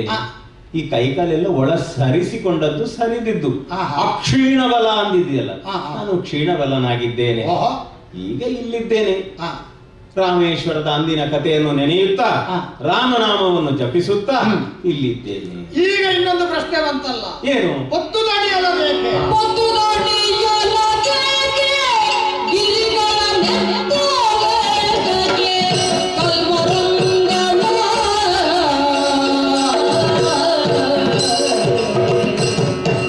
ಆ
ಕ್ಷೇತ್ರ ಉಚಿತವಾಗಿ ಒಬ್ಬ ಜೀವನು ವ್ಯವಹಾರ ಮಾಡ್ತಾನೆ. ಹೌದು. ತಾನು ಯಾವ ಕ್ಷೇತ್ರದಲ್ಲಿ ಇದ್ದೇನೆ, ಹಾ. ತನ್ನ ಪಾತ್ರ ಆ ಕ್ಷೇತ್ರ ಸಂಬಂಧಿಯಾಗಿ ಯಾವುದು, ಹಾ. ಇದನ್ನು ಅವಲೋಕನ ಮಾಡಿ ಅವನ ವ್ಯವಹಾರವನ್ನು ವರ್ತಮಾನದಲ್ಲಿ ಅವನು ಕಾಣಿಸ್ತಾನೆ. ಹಾ. ಈಗ ನನ್ನ ವ್ಯಕ್ತಿತ್ವ, ನನ್ನ ಪಾತ್ರತ್ವ ಏನು ಅಂತ ನಿನಗೆ ನಾನು ಮೊದಲೇ ಸ್ಫುಟವಾಗಿ ಪರಿಚಯಾತ್ಮಕವಾಗಿ ವಿಶದೀಕರಿಸಿದ್ದೇನೆ. ಹೌದು. ಕ್ಷತ್ರಿಯೋತ್ಪನ್ನ ನಾನು. ನನ್ನ ನರನಾಡಿಗಳಲ್ಲಿ ಪ್ರವಹಿಸುತ್ತಿರುವುದು ಕ್ಷಾತ್ರ ಕರ್ಮಿಯಾದವನ ನೆತ್ತರು. ಬಾಹುಜ. ಆದ ಕಾರಣದಿಂದ ನನ್ನ ಪಾತ್ರ ರಾಜನ್ಯ ಕುಲದವನು ಎನ್ನುವುದೇ ಆಗಿದೆ. ಹಾಗಾದರೆ ಕ್ಷೇತ್ರ, ನಾನು ಏನಿದ್ರು ಆಯುಧಗಳ ಸಂಬಂಧದ ಕ್ಷೇತ್ರ ಬಿಟ್ಟು ಬೇರೆ ಕ್ಷೇತ್ರದ ಬಗ್ಗೆ ಮಾತನಾಡ. ಸದಾಚ ರಣತತ್ಪರ, ಚರಣತತ್ಪರ ಅಲ್ಲಲ್ಲ. ಅದು ಹೇಳುತ್ತೆ ಅಂತ ಆಲೋಚನೆ ಮಾಡಿದ್ರು. ಯಾರು ವರ್ಮನೋ ಅವನು ವರ್ಮನೇ ಆಗಬೇಕು, ಯಾರು ಶರ್ಮನೋ ಅವನು ಶರ್ಮನೇ ಆಗಬೇಕು, ಯಾರು ದತ್ತನೋ ಅವನು ದತ್ತನೇ ಆಗಬೇಕು. ಆದರೆ ದಾಸನೇ ಆಗಿರಬೇಕಾಗಿಲ್ಲ. ಸಾಧನೆಯಿಂದ ಮೇಲೆ ಹೋಗಬಹುದು ಅಂತ ಹೇಳುವುದನ್ನು ಮಹಾನ್ ಸಾಧಕರಾದಂತಹ ವಿಶ್ವರಥ ನಾಮಕರಣವನ್ನು ಹೊಂದಿದಂತಹ ಮಹಾನ್ ಸಾಧಕನಾದಂತಹ ವಿಶ್ವಾಮಿತ್ರ ಕಾಣಿಸಿಕೊಟ್ಟದ್ದುಂಟು ಒಂದು ಕಾಲದಲ್ಲಿ. ಬಿಟ್ಟು ಬಿಡೋಣ, ವಿಷಯಾಂತರಕ್ಕೆ ಹೋಗುವುದು ಬೇಡ. ಹಾಗಾದರೆ ನಾನೀಗ ಕ್ಷೇತ್ರ ಪಾತ್ರ ಧರ್ಮವನ್ನು ಯಾಕೆ ಉಲ್ಲೇಖಿಸಿದೆ? ಅದೇ ಪ್ರಶ್ನೆ. ಅದಕ್ಕೊಂದು ಕಾರಣ ಉಂಟು. ಏನು?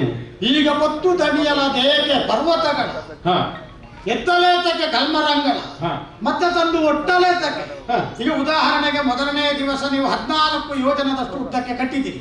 ಈಗ ಹೊತ್ತುಕೊಂಡು ಹೋಗುವುದಲ್ಲ, 14 ಯೋಜನ ಕಟ್ಟುವುದಲ್ಲ, ಕಟ್ಟಿ ಅಲ್ಲೇ ಮಲಗಲಿಕ್ಕಿಲ್ಲಲ್ಲ, ಮಲಗಿದ್ರೆ ಬರ್ಲಿಕ್ಕೆ ಉಂಟು. ಬೀಡು ಬಿಟ್ಟಲ್ಲಿ ನಿಮ್ಮ ಬಿಡದಿಯಲ್ಲಿ ಉಳಿಬೇಕು. ಪುನಃ ನಾಳೆ 14 ಯೋಜನ ಹೋಗುವುದು, ಪುನಃ 20 ಯೋಜನ ಕಟ್ಟುದು, 34 ಯೋಜನ ಆಯ್ತಲ್ಲ. 34 ಯೋಜನ ಮಾಡಿ ಅಲ್ಲಿ ನಿಲ್ಲುವುದಿಲ್ಲಲ್ಲ. ಬಿತ್ತರಿ ಪಡೆ ಆಚೆಗೆ ಈಚೆಗೆ ನೀವು ಅಲೆಯುತ್ತಾ ಇರುವುದು.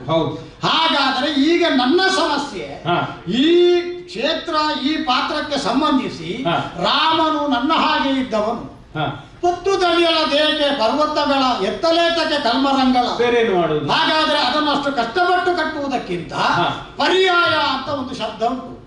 ಇದು ಇದಕ್ಕೆ ಅಲ್ಲದೆ ಹೋದರೆ ಅದರಿಂದ ಇದನ್ನು ಸಾಧಿಸುವುದಕ್ಕಾಗುತ್ತದೆ. ಅದಕ್ಕೆ ಪರ್ಯಾಯ ಕ್ರಮ ಅಂತ ಹೆಸರು. ಹೇಗೆ? ಅನುಮತಿ ಕೊಟ್ಟರೆ ಹೇಳಿಬಿಡ್ಲ? ಅನುಮತಿ ಯಾಕೆ? ಸೇತುವನ್ನು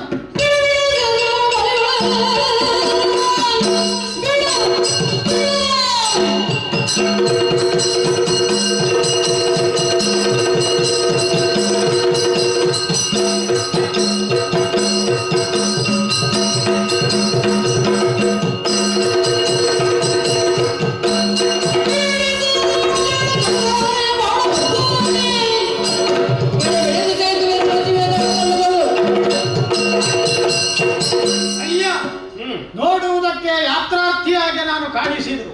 ಹೌದು. ನನ್ನ ಭುಜದಂಡೆಯ ಮೇಲೆ ಇಳಿಬಿಟ್ಟಂತ ಆಜಾನುಬಾಹುತ್ವಕ್ಕೆ ಸಾಟಿಯಾಗಬಹುದಾದಂತ ಬಿಲ್ಲನ್ನು ನೋಡಿದ್ಯಾ? ಧನುಷರಗಳನ್ನು ಕಂಡಿದ್ದೇನೆ. ನನ್ನ ಬೆನ್ನಿಗೆ ಕಟ್ಟಲ್ಪಟ್ಟಂತಹ ಶರಾಸನ ಅರ್ಥಾತ್ ತೂಣೀರವನ್ನು ಕಂಡಿದ್ಯಾ? ಅದರಿಂದ ಬಗೆ ಬಗೆಯಲ್ಲಿ ಪುಂಖಾನುಪುಂಖವಾಗಿ ಬಾಣಗಳನ್ನು ಸೆಳೆದು ಬಿಡುಬಿಡಿ ಸೇತುವನ್ನು ಬಲಿಬಡ ಕಟುಕ ಹನವೇ ಎಡೆಬಿಡದೆ ಬಾಣ ಮುಖದಿಂದ ದೃಢತರ ಸೇತುವೆ. ಆಗ ನೀವು ಕಟ್ಟುವಾಗ ಹೇಗೆ ಬಿರುಕಿಲ್ಲದ, ಒಡಕಿಲ್ಲದ, ಸಿಡುಕಿಲ್ಲದ ಸೇತುವೆ ಕಟ್ಟಿದ್ದೀರೋ, ನಾನು ಹಾಗೆ ಎಡೆ ಬಿಡದೆ ಇದು ಆ ಸೇತುವೆಯೋ ಈ ಸೇತುವೆಯೋ ಅಂತ ಉಳಿದವರಿಗೆ ತಲೆಬಿಸಿ ಹಾಕುವ ಹಾಗೆ ಬಾಣ ಮುಖದಿಂದ ನಾನು ಸೇತುವೆಯನ್ನು ಕಟ್ಟಿಯೇನು. ಇದು ಅನುಭವದಿಂದ ಮಾತ್ರ ಸುರಪಣ ಇರೋ ಅವತರ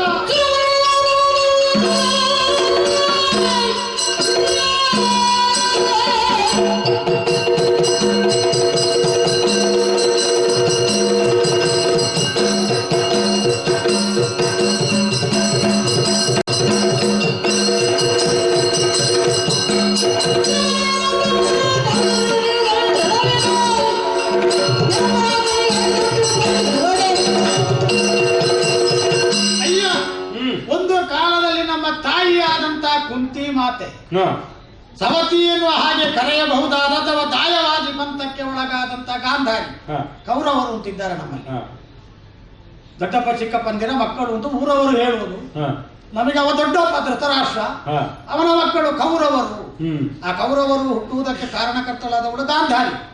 ಗಜರೋಹಿ ಅಂತ ಹೇಳುವ ವ್ರತವನ್ನು ಮಾಡುವಾಗ ಮಣ್ಣಿನ ಆನೆಯನ್ನಿಟ್ಟುಕೊಂಡು ಪೂಜೆ ಮಾಡುವುದು ಕ್ರಮ, ವಾಡಿಕೆ, ಅದಕ್ಕಿಂತ ಹೆಚ್ಚು ಬೇಡ. ನಮ್ಮಮ್ಮ ಒಬ್ಬಳೇ ಬಿಕ್ಕುವುದನ್ನು ಕಂಡು ಹಾ. ಆತ್ಮೀಯತೆಯಿಂದ ನನ್ನ ಉತ್ತರೀಯದಿಂದ ಆಕೆಯ ಕೆನ್ನೆಯ ದಂಡೆಯನ್ನು ಒರೆಸಿ ಹಾ. ಏನವ್ವೇ ನಿನ್ನ ದುಃಖ ಅಂತ ಕೇಳಿದ್ರೆ ಹೇಳಿದ್ರೆ ಅಯ್ಯೋ ಅವರೆದುರು ಸಣ್ಣವಳಾಗಿ ಹೋದನಲ್ಲ ಅಂತ ಅಳ್ಲಿಕ್ಕೆ ಪ್ರಾರಂಭ ಮಾಡಿದ್ಲು. ಗದ್ಗದಿತ. ಸುಮ್ಮನೆ ಕೂತುಕೋ, ಹಾ. ಗದ್ಗದಿತಳಾಗಬೇಡ, ಮನಸ್ಸಿನಲ್ಲಿ ಯಾವುದೇ ಬೇಸರ ಇಟ್ಟುಕೊಳ್ಳಬೇಡ. ಹ್ಮ್.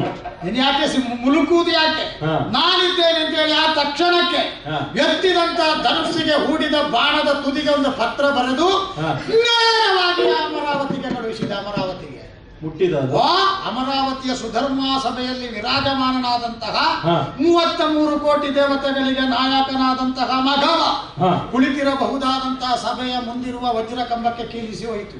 ಹಾ. ದೇವೇಂದ್ರನೇ ಇಳಿದು ಬಂದು ಆ ಪತ್ರವನ್ನು ತೆಗೆದು ವಾಚಿಸಿ, ಹಾ. ಹೇಗೂ ನಾವು ನಿನಗಿನ್ನೊಂದು ಹೇಳಲಿಕ್ಕೆ ಬರುತ್ತೆ, ಹಾ. ನಾವು ಕ್ಷೇತ್ರಜರು ಕುಂತಿಯದ್ದು, ಹಾ. ಯಥಾರ್ಥಕ್ಕೂ ಪಾಂಡವಿಗೆ ಜನಿಸಿದವರಲ್ಲ. ಹಾ. ನಾವು ದೇವತಾ ನಿಯೋಗದಿಂದ ಕ್ಷೇತ್ರಜರಾಗಿ ಪಾಂಡವಿಗೆ ಹುಟ್ಟಿಕೊಂಡವರು. ಹಾ, ಹಾ. ದೇವೇಂದ್ರ ನನ್ನ ಜನಕ, ಅಪ್ಪನ ಮನೆಗೆ ನೀನು ಓಲೆಯನ್ನು ಕಳುಹಿಸಿ. ಜನಕ ನನ್ನ. ಹ್ಮ್. ಆ ಕಾರಣದಿಂದಲೇ ಅವನು ಒಂದು ಬುದ್ಧಿವಂತಿಕೆ ಮಾಡಿದ. ಏನು? ಛೆ, ಇದೆಲ್ಲ ಒಂದು ನನ್ನ ಮಗನಿಗೆ ಅಷ್ಟು ಬೇಗ ಕಳುಹಿಸಬಾರದು ನಾನು. ಹಾ. ನೀವು ಆ ಕಡೆಯಿಂದ ನಮ್ಮ ಐರಾವತ ಇಳಿಯುವುದಕ್ಕೆ ಆಸ್ಪದ ಮಾಡಿಕೊಟ್ರೆ ಹಾ. ಐರಾವತವನ್ನು ಇಳಿಸಬಹುದು. ನೀನು ಅದಕ್ಕೆ ಏರ್ಪಾಡು ಮಾಡಿದ್ರೆ ಐರಾವತ ಕಳುಹಿಸಬಹುದು. ಮನೆ ನೋಡ್ಲಿಲ್ಲ, ಏನು ಮಾಡಿದೆ? ಬಾಣಗಳನ್ನು ಪುಂಖಾನುಪುಂಖವಾಗಿ ಒಂದರಿಂದ ಅವ್ಯಾಹತವಾಗಿ ಪ್ರಯೋಗ ಮಾಡಿ ಹಾ.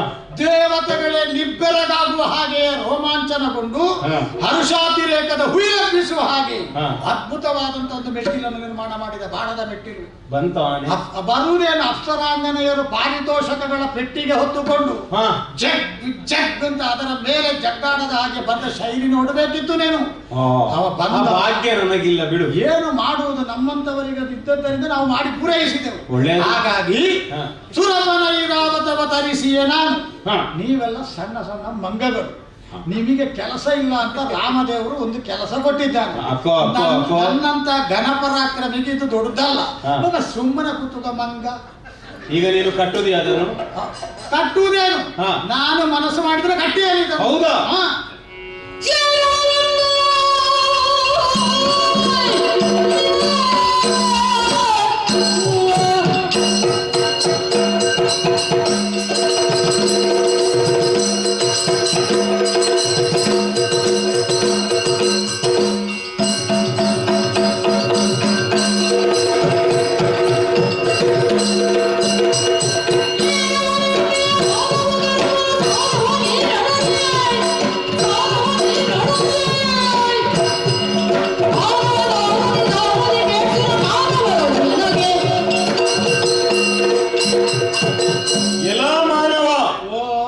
ಮಾನವನು ಸಂಭಾವಿತನಾಗಿ ಕಂಡು ಒಳ್ಳೆಯ ಶಬ್ದಗಳಿಂದ ವಾಕ್ಯ ರಚನೆಯನ್ನು ಮಾತನಾಡುತ್ತಾ ಇದ್ದಾನೆ ಎಂಬುದಾಗಿ ಹಾ. ಹೇಳಿದ್ರೆ ಏನು ನನ್ನ ದೇವನನ್ನು ನಿಂದಿಸ್ತೀಯೋ, ಏನು ನೀನು ಐರಾವತನು ಮೇಲಿನಿಂದ ಕೆಳಗೆ ಇಳಿಸಿದ್ಯೋ, ಬಾಣದಿಂದ ಸೇತುವನ್ನು ಕಟ್ಟಿದ್ಯೋ. ನೀನು ಕಟ್ಟಿದ್ರೆ ಏನು ಮಾಡ್ತೇನೆ ಗೊತ್ತುಂಟ? ನಾನು ಮಾಡ್ತೀನಿ.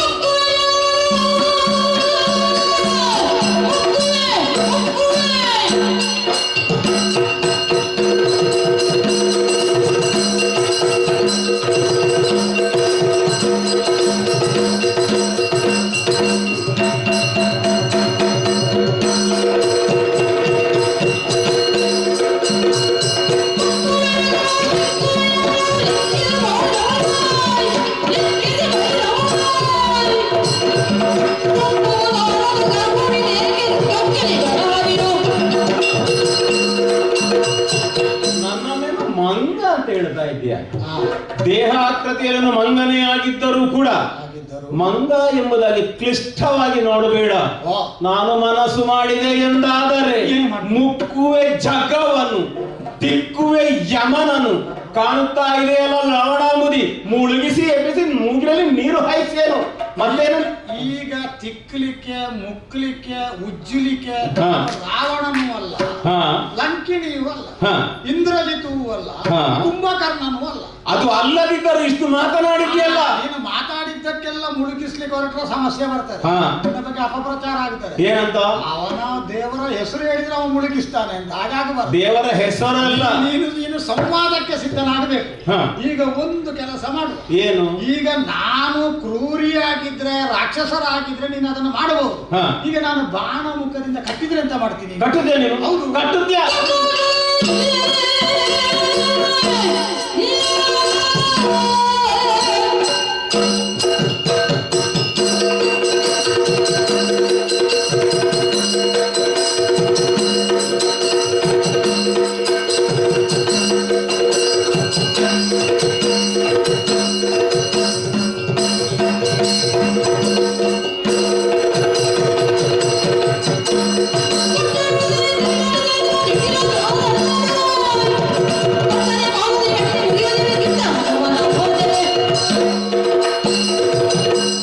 ನೀನು ಒಂದು ವೇಳೆ ನಿನ್ನದಾದಂತಹ ಬಾಣ ಮುಖೇನವಾಗಿ ಮಾರ್ಗಣ ಮುಖೇನವಾಗಿ ಮಾರ್ಗವನ್ನು ನಿರ್ಮಿಸಿದೆ, ಇದರಲ್ಲಿ ಸೇತುವನ್ನು ಬಂಧಿಸಿದೆ ಎಂದಾದರೆ ನೀನು ಕಟ್ಟಿ ಕಣ್ಣು ಬಿಡುವುದರ ಒಳಗೆ ನಾನು ಎಡಗಾಲಿಂದ ಹೊಡೆ ತುಳಿ ಹೊಡಿ ಮಾಡಿಯನು. ಎಲ್ಲ ಒಂದು ಮಂಗನಿಗೆ ಇಷ್ಟು ಉಂಟಂತೆ, ಮಾನವರಿಗೆ ಎಷ್ಟಿಲ್ಲ, 3 ಬಾರಿ.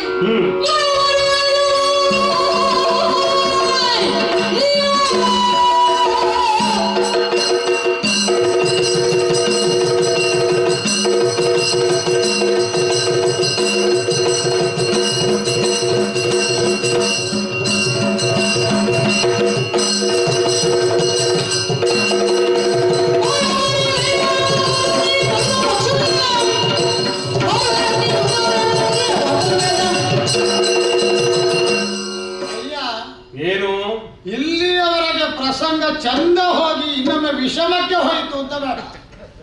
ಯಾಕೆ ನಿಮಗೆ ಕಟ್ಲಿಕ್ಕೆ ಆಗುವುದಿಲ್ಲ ಅಂತ ಹೇಳ? ಚಂದದಲ್ಲೇ ಇದನ್ನು ಮುಗಿಸುವ. ಈಗ ನೀನು ವಾನರನಾಗಿ ಶ್ರೀರಾಮನ ಆತ್ಮಸಕ್ತನಾದಂತಹ ಹನುಮಂತನಾಗಿ ರಾಮ ವಿರೋಧವಾಗಿ ಮಾಡಲ್ಪಡುವ ಯಾವುದೇ ಕೃತಿಯನ್ನಾದರೂ ಭಂಜಿಸ್ತೇನೆ ಖಂಡಿತ ಅಂತ ಹೊರಟದ್ದೌದಲ್ಲ. ಹೌದು. ಕ್ಷಾತ್ರಕರ್ಮಿಯಾಗಿ ನಾನು ಪಂಥ ಪೌರುಷವನ್ನು ಇಟ್ಟುಕೊಳ್ಳಬೇಕಾದದ್ದು ನನಗೆ ಸ್ವಭಾವ ಹೌದಲ್ಲ. ಅಗಾಧವಾಗಿರುವುದು ಸಮುದ್ರಕ್ಕೆ ಹೇಗೆ ಸ್ವಭಾವವೋ, ಅನಂತವಾಗಿರುವುದು ಆಕಾಶಕ್ಕೆ ಹೇಗೆ ಸ್ವಭಾವವೋ, ಉರಿಯುವುದು ಬೆಚ್ಚಗಿರುವುದು ಅಗ್ನಿಗೆ ಹೇಗೆ ಸ್ವಭಾವವೋ, ಶೀತಲವಾಗಿರುವುದು ಮಂಜುಗಡ್ಡೆಗೆ ಹೇಗೆ ಸ್ವಭಾವವೋ, ಪಾರ್ಥನಿಗೆ ಸ್ವಭಾವ ಕ್ಷಾತ್ರಕರ್ಮಿಯಾಗಿ ಬುಗುತ್ತು ಒತ್ತು. ಈಗ ನಿನ್ನ ಮುಂದೆ ಒಂದು ಪೌರುಷದ ಪಣದ ಮಾತನ್ನೇ ಆಡಿಬಿಡ್ತೇನೆ. ಏನು? 3 ಸಲ ನಾನು ಅದನ್ನು ಕಟ್ಟುತ್ತೇನೆ. ನೀನು 3 ಸಲ ಕಟ್ಟುತ್ತೀಯ? ಮನೋವಾಕ್ಕಾಯ ನಮಗೆ ಕ್ರಮವೇ ಹಾಗೆ. 3 ಬಿಟ್ಟರೆ ನಾವು ಮಾತಾಡ್ಲಿಕ್ಕಿಲ್ಲ. 3 ಸಲ ನೀವು 3 ಮಾತಾಡು. 3 ಬಿಟ್ಟು ಬೇರೆ ಮಾತಿಲ್ಲ. ಆದೀತು. 3 ಸಲ ನೀನು 3 ಸಲ ಕಟ್ಟಿದ್ದನ್ನು ನಾನು 3 ಸಲ ಬಾಣಮುಖದಿಂದ ಕಟ್ಟಿದ್ರೆ, ಒಂದು ವೇಳೆ ನೀನು ಮುರಿದ್ರೆ ನೀನು ಅದನ್ನು ಭಂಗಿಸಿದ್ರೆ, ಇನ್ನು ಕ್ಷಾತ್ರಕರ್ಮಿಯಾದಂತ ನಾನು ಭಾಷಾ ಭಂಗಕ್ಕೆ ಒಳಗಾಗಿ ಸಜೀವನಾಗಿ ಉಳಿಯುವುದಕ್ಕುಂಟ ನಿನ್ನ ಕಣ್ಣ ಎದುರಿನಲ್ಲಿ ಅಗ್ನಿ ಪ್ರವೇಶ ಮಾಡ್ತೇನೆ. ನಿನಗೆ ಒಂದು ವೇಳೆ ನೀನು ಕಟ್ಟಿದಂತಹ ಸೇತುವನ್ನು ನಾನು ಎಡಕಾಲಿನಿಂದ ಮೆಟ್ಟಿ ಕುಡಿಗೈರದಿದ್ದರೆ ನಾನು ನೀರಿಗೆ ಹಾರಿದ್ರೆ ಸಾಯುವುದಿಲ್ಲ. ಬೆಂಕಿ ನನ್ನನ್ನು ಸುಳ್ಳಿಕ್ಕಿಲ್ಲ. ಇಷ್ಟರವರೆಗೆ ನಾನು ರಾಮದಾಸ. ಒಂದು ವೇಳೆ ಮುರಿಯಲಿಕ್ಕೆ ಆಗದಿದ್ರೆ ನಿನ್ನ ದಾಸನಾಗ್ತೇನೆ. ರಾಮದಾಸವನ್ನು ಬಿಡುತ್ತಿದ್ದ ನನ್ನೊಟ್ಟಿಗೆ ಬರ್ತಿತ್ತು ಅಲ್ಲ, ಬರುವುದು ಬೇಡ, ನೇರ ಅರ್ಥ ಅಲ್ಲ. ರಾಮದಾಸ್ಯವನ್ನು ಬಿಡುತ್ತಿದ್ದ ಬಿಡುತ್ತೆ. ಹೌದು. ಇನ್ನು ನೋಡ್ಲಿಕ್ಕೆ ಎಂತದುಂಟು?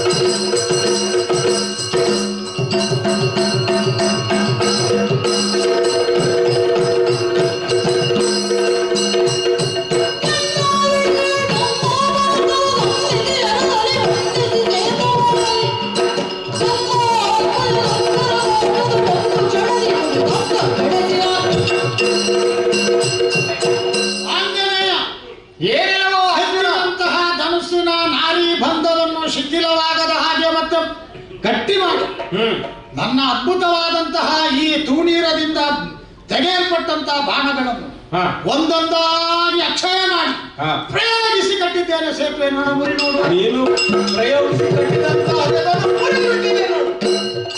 ಒಂದು ಹೋಯ್ತು. ಹೌದು. ಹಾಗೆ ಅಂತ ಹೇಳಿ ನಾನು ಆಶಾವಾದಿ. ಅರ್ಧ ಪಾತ್ರೆಯಲ್ಲಿ ನೀರು ತುಂಬಿದ್ರೆ ಅಯ್ಯೋ ಅರ್ಧವೇ ತುಂಬಿದ್ದೆ, ನನ್ನ ಪ್ರಾರಬ್ಧವೇ. ನಮ್ಮ ಅಜ್ಜಿ ಹೇಳ್ತಾ ಇದ್ಲು, ನಾನು ಎಲ್ಲಿ ಹೋದ್ರು ಅರ್ಧವೇ ಅಂತ. ಹಾಗೆ ಹೇಳ್ಲಿಕ್ಕಿಲ್ಲಂತೆ. ಅರ್ಧವಾದರೂ ತುಂಬಿದೆ ಅಲ್ಲ, ಅಷ್ಟಾದ್ರೂ ಉಂಟಲ್ವೋ? ಅಷ್ಟು ತುಂಬಿಸುವುದಕ್ಕೆ ಆಶೆ ಬೇಕು ಅದು. ಅಷ್ಟು ತುಂಬಿಸುವುದಕ್ಕೆ ಪಾತ್ರವಾದರೂ ಉಂಟಲ್ಲ. ಇದು ಇಲ್ಲದವರು ಎಷ್ಟು ಮಂದಿ ಅಂತ ನಾವು ಯೋಚಿಸಬೇಕಂತೆ. ಎರಡನೇ ಬಾಣವನ್ನು ತಗೊಂಡಿದ್ದೇನೆ,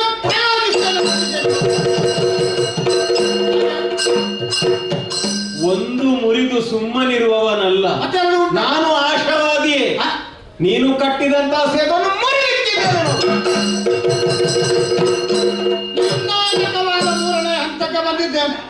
ಅಂತಿಮ ನಿರ್ಣಯ. ಧನುಸ್ಸಿಗೆ ಬಾಣವನ್ನು ಕೋದು ನನ್ನ ಗುರುಗಳ ಪದಯುಗ್ಮಗಳನ್ನು ಧ್ಯಾನಿಸಿ ತಾಯಿಗೆ ಇಲ್ಲಿಂದಲೇ ನಮಸ್ಕಾರವನ್ನು ಮಾಡಿ ಯುಧಿಷ್ಠಿರನನ್ನು ಭಾವನಾತ್ಮಕವಾಗಿ ಆಲಿಂಗಿಸಿ ಎಲ್ಲರನ್ನೂ ಜ್ಞಾಪಿಸು. ಜೀವನ ಬಲ ಬರಲಿ ಎನ್ನುವ ಹಾಗೆ ಹಾರ್ದಿಕವಾಗಿ ಹಾರೈಸಿ ಯಮಳರಾದಂತ ನಕುಲ ಸಹದೇವರ ಹಾರೈಕೆಯಲ್ಲಿ ಅಂತ ಭಾವಿಸಿ ಯಾಜ್ಞಸೇನಿಯ ಪ್ರೀತಿಯ ವಿಶೇಷವಾದಂತಹ ಶುಭ ಹಾರೈಕೆ ಇರಲಿ ಅಂತ ಭಾವಿಸಿ ಎತ್ತಿದ್ದೇನೆ, ಹುಟ್ಟಿದ್ದೇನೆ, ಕಟ್ಟಿದ್ದೇನೆ. ಸಾಕ್ಷಿಯಾಗಿ ಭಗವನ್ಮುಕ್ತರಾದಂತಹ ಶ್ರೀರಾಮಚಂದ್ರನ ಸೇವಕನಾಗಿದ್ದವರು. ಜೈ ಶ್ರೀರಾಮ.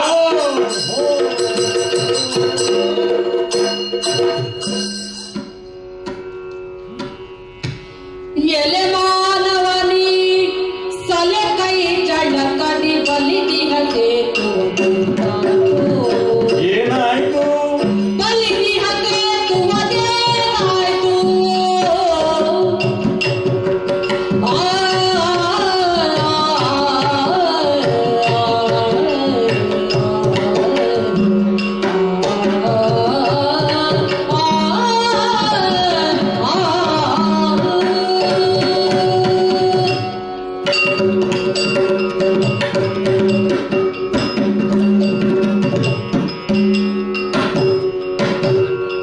ಎಲೆ ಮಾನವನಿ ತಲೆ ಕೈ ಜಳಕದಿ ಬಲಿದಿಹತೆ ತುಮದೇನಾಯ್ತು? ಬಲಿದಿಹತೆ ತುಮದೇನಾಯ್ತು? ಏನಾಯ್ತು? ಬಲಿ ಮುಕಲೈನ ಬಲು ಭಟರೈ ನೀವು, ಬಲಿ ಮುಕಲೈನ ಬಲು ಭಟರೈ ನೀವು, ದೈವದ ನಿಮಗೆ ಪೌರುಷವು ಆಡಿದ ಭಾಷೆಯ ಮಾಡಲು ನಿನ್ನಲ್ಲಿ ಕೂಡದಿದ್ದರೆ ನಡೆಬೇಗ. ಆಡಿದ ಭಾಷೆಯ ಮಾಡಲು ನಿನ್ನಲ್ಲಿ ಕೂಡದಿದ್ದರೆ ನಡೆಬೇಗ. ಕಾಡೆನು ನಿನ್ನನು ಹೇಳಿ ಪಡೆನು ತಲಿ, ಕಾಡೆನು ನಿನ್ನನು ಹೇಳಿ ಪಡೆನು ತಲಿ, ಕುಡೆಗೆರೆದ ನಾಗನಾಗ. ಎಲೆ ಮಾನವನಿ ತಲೆ ಕೈ ಜಳಕದಿ ಬಲಿದಿಹತೆ ತುಮದೇನಾಯ್ತು? ಬಲಿದಿಹತೆ ತುಮದೇನಾಯ್ತು?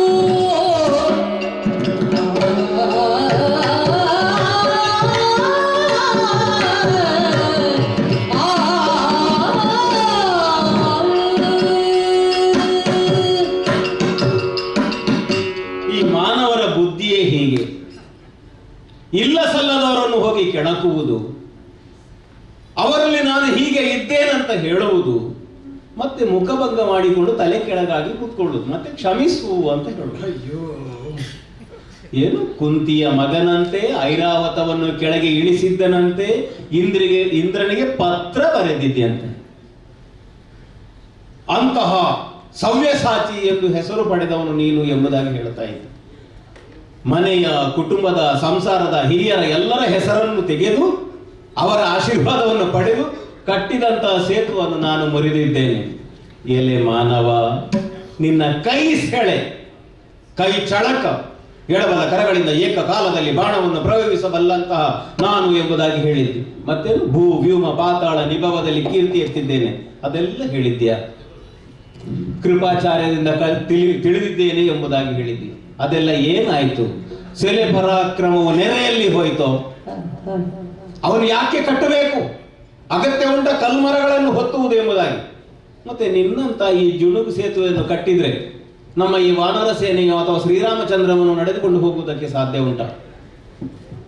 ಆಗ್ಲೇಪ್ಪ, ನೀನು ಇಲ್ಲಿಗೆ ಯಾತ್ರಾರ್ಥಿಯಾಗಿ ಬಂದವನು, ಧನುಸನ್ನು ಏರಿಸಿಕೊಂಡವನು, ತುಣೀರದಲ್ಲಿ ಬಾಣವನ್ನು ತುಂಬಿಸಿಕೊಂಡವನು. ಬಹುಶಃ ನಿನ್ನ ಸ್ವಸಹಾಯಕ್ಕೆ ಇರಬೇಕು.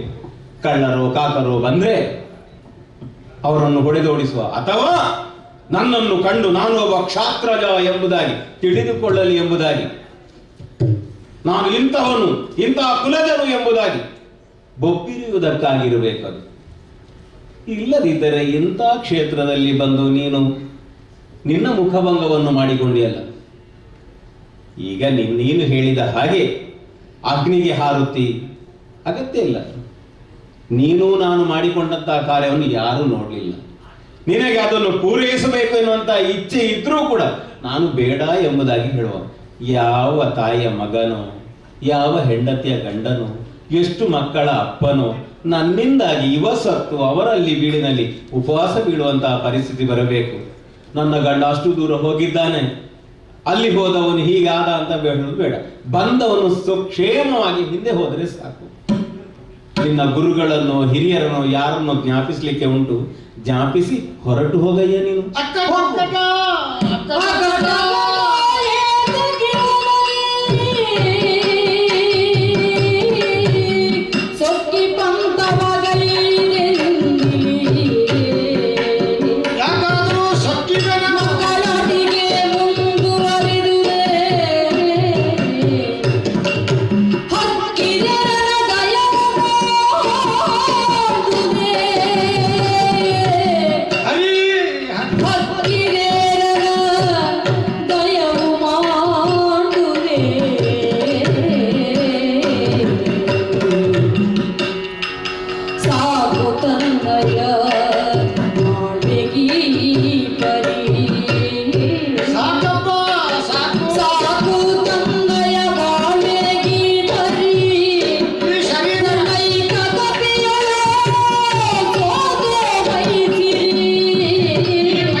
ನನ್ನೊಳಗೆ ಇರಬಹುದಾದಂತ ಸೊಕ್ಕು ಅದು ಉಕ್ಕಿ ಮೇಲ್ಮುಖವಾಗಿ ಹರಿದು ಮಾತು ಎನ್ನುವ ಪ್ರತಾಪದ ರೂಪವನ್ನು ತಳೆದು ಆಂಜನೇಯನನ್ನು ಹೀಗಳೆದು ರಾಮನ ಪರಾಕ್ರಮವನ್ನು ಮೂದಲಿಸಿ ನನ್ನ ಕ್ಷಾತ್ರ ಕರ್ಮದ ಧರ್ಮವೇ ಅಧಿಕ ಎನ್ನುವ ವೈಭವೀಕರಣಕ್ಕೆ ತಂದು ಇಂತಹ ಪ್ರಯೋಗವನ್ನು ಮಾಡಿ 3 ಸಲವು ಬಾಣಮುಖದಿಂದ ಕಟ್ಟಿದ ಸೇತುವೆಯು ಇವನಿಂದ ಮುರಿಯಲ್ಪಟ್ಟು ಆ ಪಂಥ ಎನ್ನುವುದು ಉರಿದು ಭಸ್ಮವಾಗಿ ನನ್ನ ಕಣ್ಣೆದುರಿನ ಬೂದಿ ಹಾಗೆ ಕಾಣಿಸುವ ಹೊತ್ತಿಗೆ ಈಗ ನನಗೆ ಖಗ ರಾಜಗಮನ ಪಚಿವಾಹನ ಎನ್ನುವ ಕೃಷ್ಣನ ನೆನಪಾಗುತ್ತದೆ. ಇಲ್ಲಿಯವರೆಗೆ ನನಗೆ ಕೃಷ್ಣನ ನೆನಪೇ ಬರಲಿಲ್ಲ.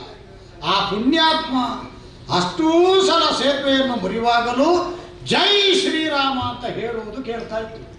ನಾನು ಒಮ್ಮೆಯಾದರೂ ಕಟ್ಟುವಾಗ ರಾಮನ ಕೃಷ್ಣನ ಹೆಸರು ಹೇಳಿದ್ದೇನೋ, ಜೈ ಯದುನಂದನ ಅಂತ ಹೇಳಿದ್ದೇನೋ, ಜೈ ಮುರಾರಿ ಅಂತ ಹೇಳಿದ್ದೇನೋ, ಜೈ ಮುಕುಂದ ಅಂತ ಹೇಳಿದ್ದೇನೋ, ಭಕ್ತವತ್ಸಲ ಜನಾರ್ದನ ಕೃಪಾಕರ ಅಂತ ಕರೆದಿದ್ದೇನೋ. ಹಾಗಾದರೆ ನನ್ನ ಒಳಗಿರಬಹುದಾದಂಥ ಅದಕ್ಕೆ ಶ್ರೀಕೃಷ್ಣನ ಕೃಪಾವರಣ ಇಲ್ಲದೆ ಹೋದರೆ ಅದು ವ್ಯರ್ಥ ಅಂತ ಈಗ ನಿರೂಪಿತವಾಯಿತು. ಇನ್ನು ಊರಿಗೆ ಹೋಗಿ ಕಪಿಯಿಂದ ಸಂರಕ್ಷಿತನಾದವನು, ಆಂಜನೇಯನಿಂದ ಪ್ರಾಣದಾನ ಪಡೆದವನು ಅಂತ ನನಗೆ ಹೆಸರು ಬೇಡಲ್ಲ. ಅದಕ್ಕಾಗಿ ನನ್ನಂಥವನಿಗೆ ಮರಣವೇ ಶ್ರೇಷ್ಕರ. ಈ ರೀತಿಯದ್ದಾದ ಮರಣ ಅಲ್ಲ. ಹೋಗಲಿ, ಪಾಂಡವರಲ್ಲಿ 2 ಉಳಿತಾರಲ್ಲ, ಮಾತ್ರಿಯ ಮಕ್ಕಳು 2 ಉಳಿತಾರಲ್ಲ. ಈಗ ಪಾಂಡವರಲ್ಲಿ 3 ಮಂದಿ ಕುಂತಿಯ ಮಕ್ಕಳು, 2 ಮಾದ್ರಿ ಕುಮಾರರು. ಈಗ ನಾನೊಬ್ಬ ಹೋದ್ರೆ 2 ಸರಿದೂಗ್ತದೆ, ಆಚೆಗೆ 2 ಈಚೆಗೆ 2, ಇನ್ನು 5 ಮಂದಿ ಇಲ್ಲ. ಇನ್ನು ತಡ ಮಾಡಲಿಕ್ಕಿಲ್ಲ. ಎತ್ತಿದ್ದೇನೆ ಧನುಸ್ಸನ್ನು, ಶ್ರೀಕೃಷ್ಣನ ವ್ಯಾಹರಣವನ್ನು ಮಾಡುತ್ತಾ ಬಾಣವನ್ನು ಕೋದಿದ್ದೇನೆ, ಆಗ್ನೇಯಾಸ್ತ್ರವನ್ನು ನಿರ್ಮಾಣ ಮಾಡಿದ್ದೇನೆ. ಅಗ್ನಿಕುಂಡ 1 ಸುತ್ತು, 2 ಸುತ್ತು, 2.5 ಸುತ್ತು ಮುಗಿಸಿದ್ದೇನೆ. ನೋಡು ಏನಾಗುತ್ತದೆ ಅಂತ ದೇವರೇ. ಹಾರಿದ ಪೆನಗ್ನಿಯ ನೆನುತ್ತಾ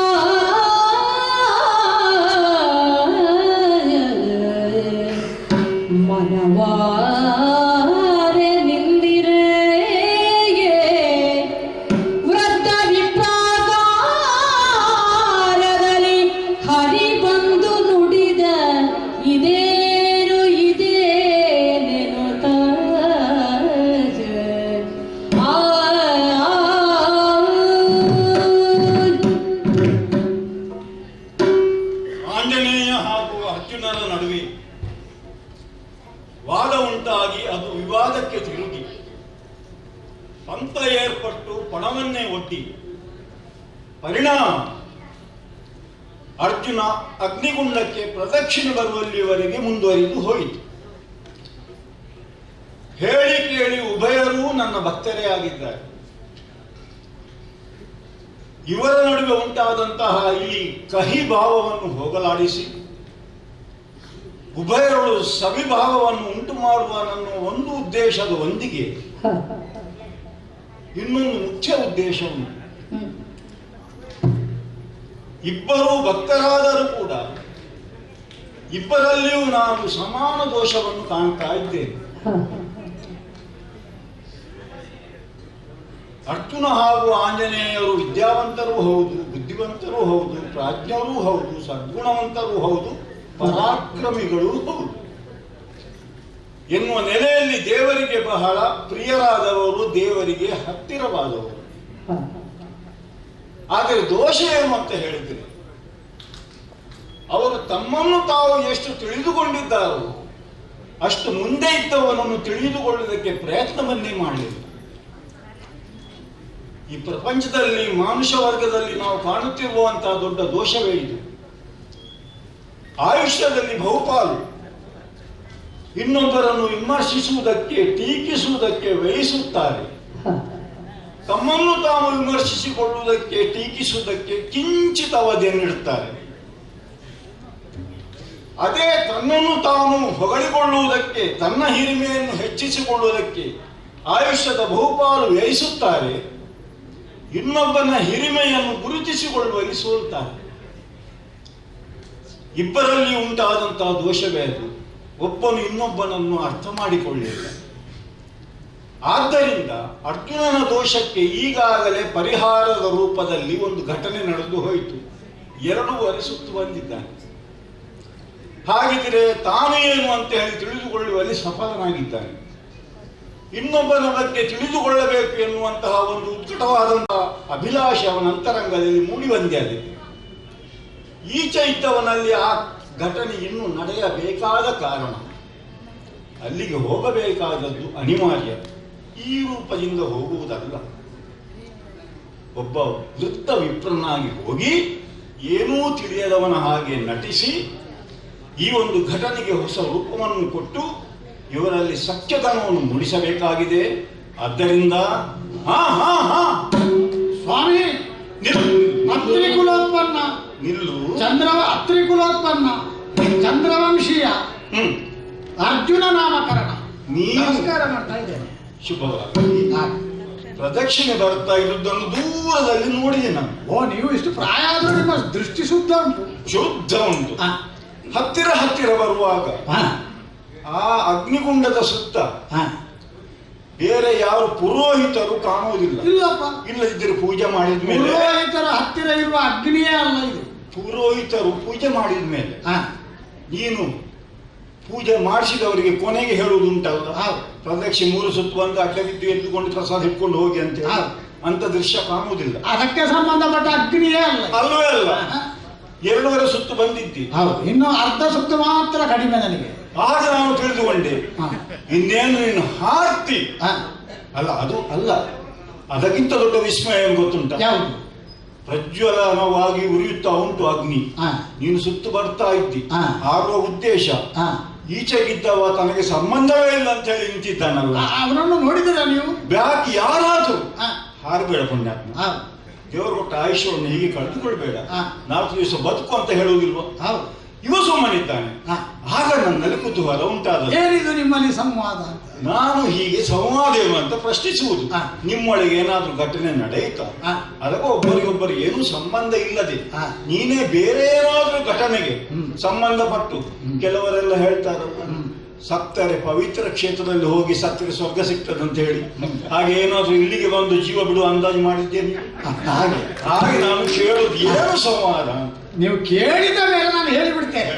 ಸ್ವಾಮಿ, ನಾನು ಸಾಮಾನ್ಯ ಅಲ್ಲ.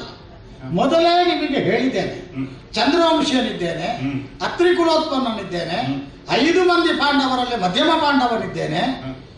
ಒಂದು ನಿಶ್ಚಿತವಾದಂತಹ ಉದ್ದೇಶ ಉದ್ದೇಶಕ್ಕಾಗಿ ಆಕಸ್ಮಿಕವಾಗಿ ಎಸಗಲ್ಪಟ್ಟಂತ ಕಾರ್ಯದ ಪ್ರಾಯಶ್ಚಿತ್ತದಿಂದ ತಿರುಗಾಟಕ್ಕೆ ಬರಬೇಕಾದ ಪ್ರಮೇಯ ನನ್ನ ಪಾಲಿಗೆ ಬಂತು. ವಿಧ ವಿಧದ ತೀರ್ಥಗಳಲ್ಲಿ ಮಿಂದು ಕ್ಷೇತ್ರಗಳನ್ನು ಸಂದರ್ಶನ ಮಾಡಿ ರಾಮೇಶ್ವರಕ್ಕೆ ಬಂದು ಮುಟ್ಟಿದಾಗ ಅತ್ಯಂತ ಕ್ಷೀಣವಾದಂತಹ ಆಕೃತಿಯನ್ನು ಹೊಂದಿ ಮಣಮಣ ಮಂತ್ರ ಹೇಳುವ ಇವರನ್ನು ಕಂಡೆ. ಕುತೂಹಲ ಚಿತ್ತರಾಗಿ ಅವನ ಬಳಿಗೆ ಸಾಗಿ ಯಾರು ನೀನು ಅಂತ ಪ್ರಶ್ನೆ ಮಾಡಿದೆ. ಸರಿ, ಹನುಮತಾನು ಅಂತ ಹೇಳಿಕೊಂಡ. ಹೌದು, ಹನುಮಂತ ನೋಡಿ, ನೀವು ನೋಡಿ ಅಂತ ಹನುಮಂತ ಹೇಳಿಕೊಂಡವ. ಹನುಮಂತ ಹೌದು ಅಂತ ಆದ್ರೆ ನಿನ್ನ ಶರೀರ ಯಾಕೆ ಸಣ್ಣದು ಅಂತ ಕೇಳಿದೆ. ಬುದ್ಧಿ ಇದ್ದವರು ಕೇಳುವ ಪ್ರಶ್ನೆ ಅಲ್ಲ, ಬುದ್ಧಿ ನನಗೆ ಚೆನ್ನಾಗಿ ಕೆಲವು ಬುದ್ಧಿ ಜಾಸ್ತಿ ಆದರೂ ಪ್ರಶ್ನೆ ಕೇಳ್ತಾರೆ. ಅಲ್ಲ, ನೀವೀಗ ಬುದ್ಧಿ ಇದ್ದವರು ಇವನನ್ನು ನೋಡುವಾಗ ಹಾಗೆ ಕೇಳಿದ್ರೆ ತಪ್ಪು ಇಲ್ಲ.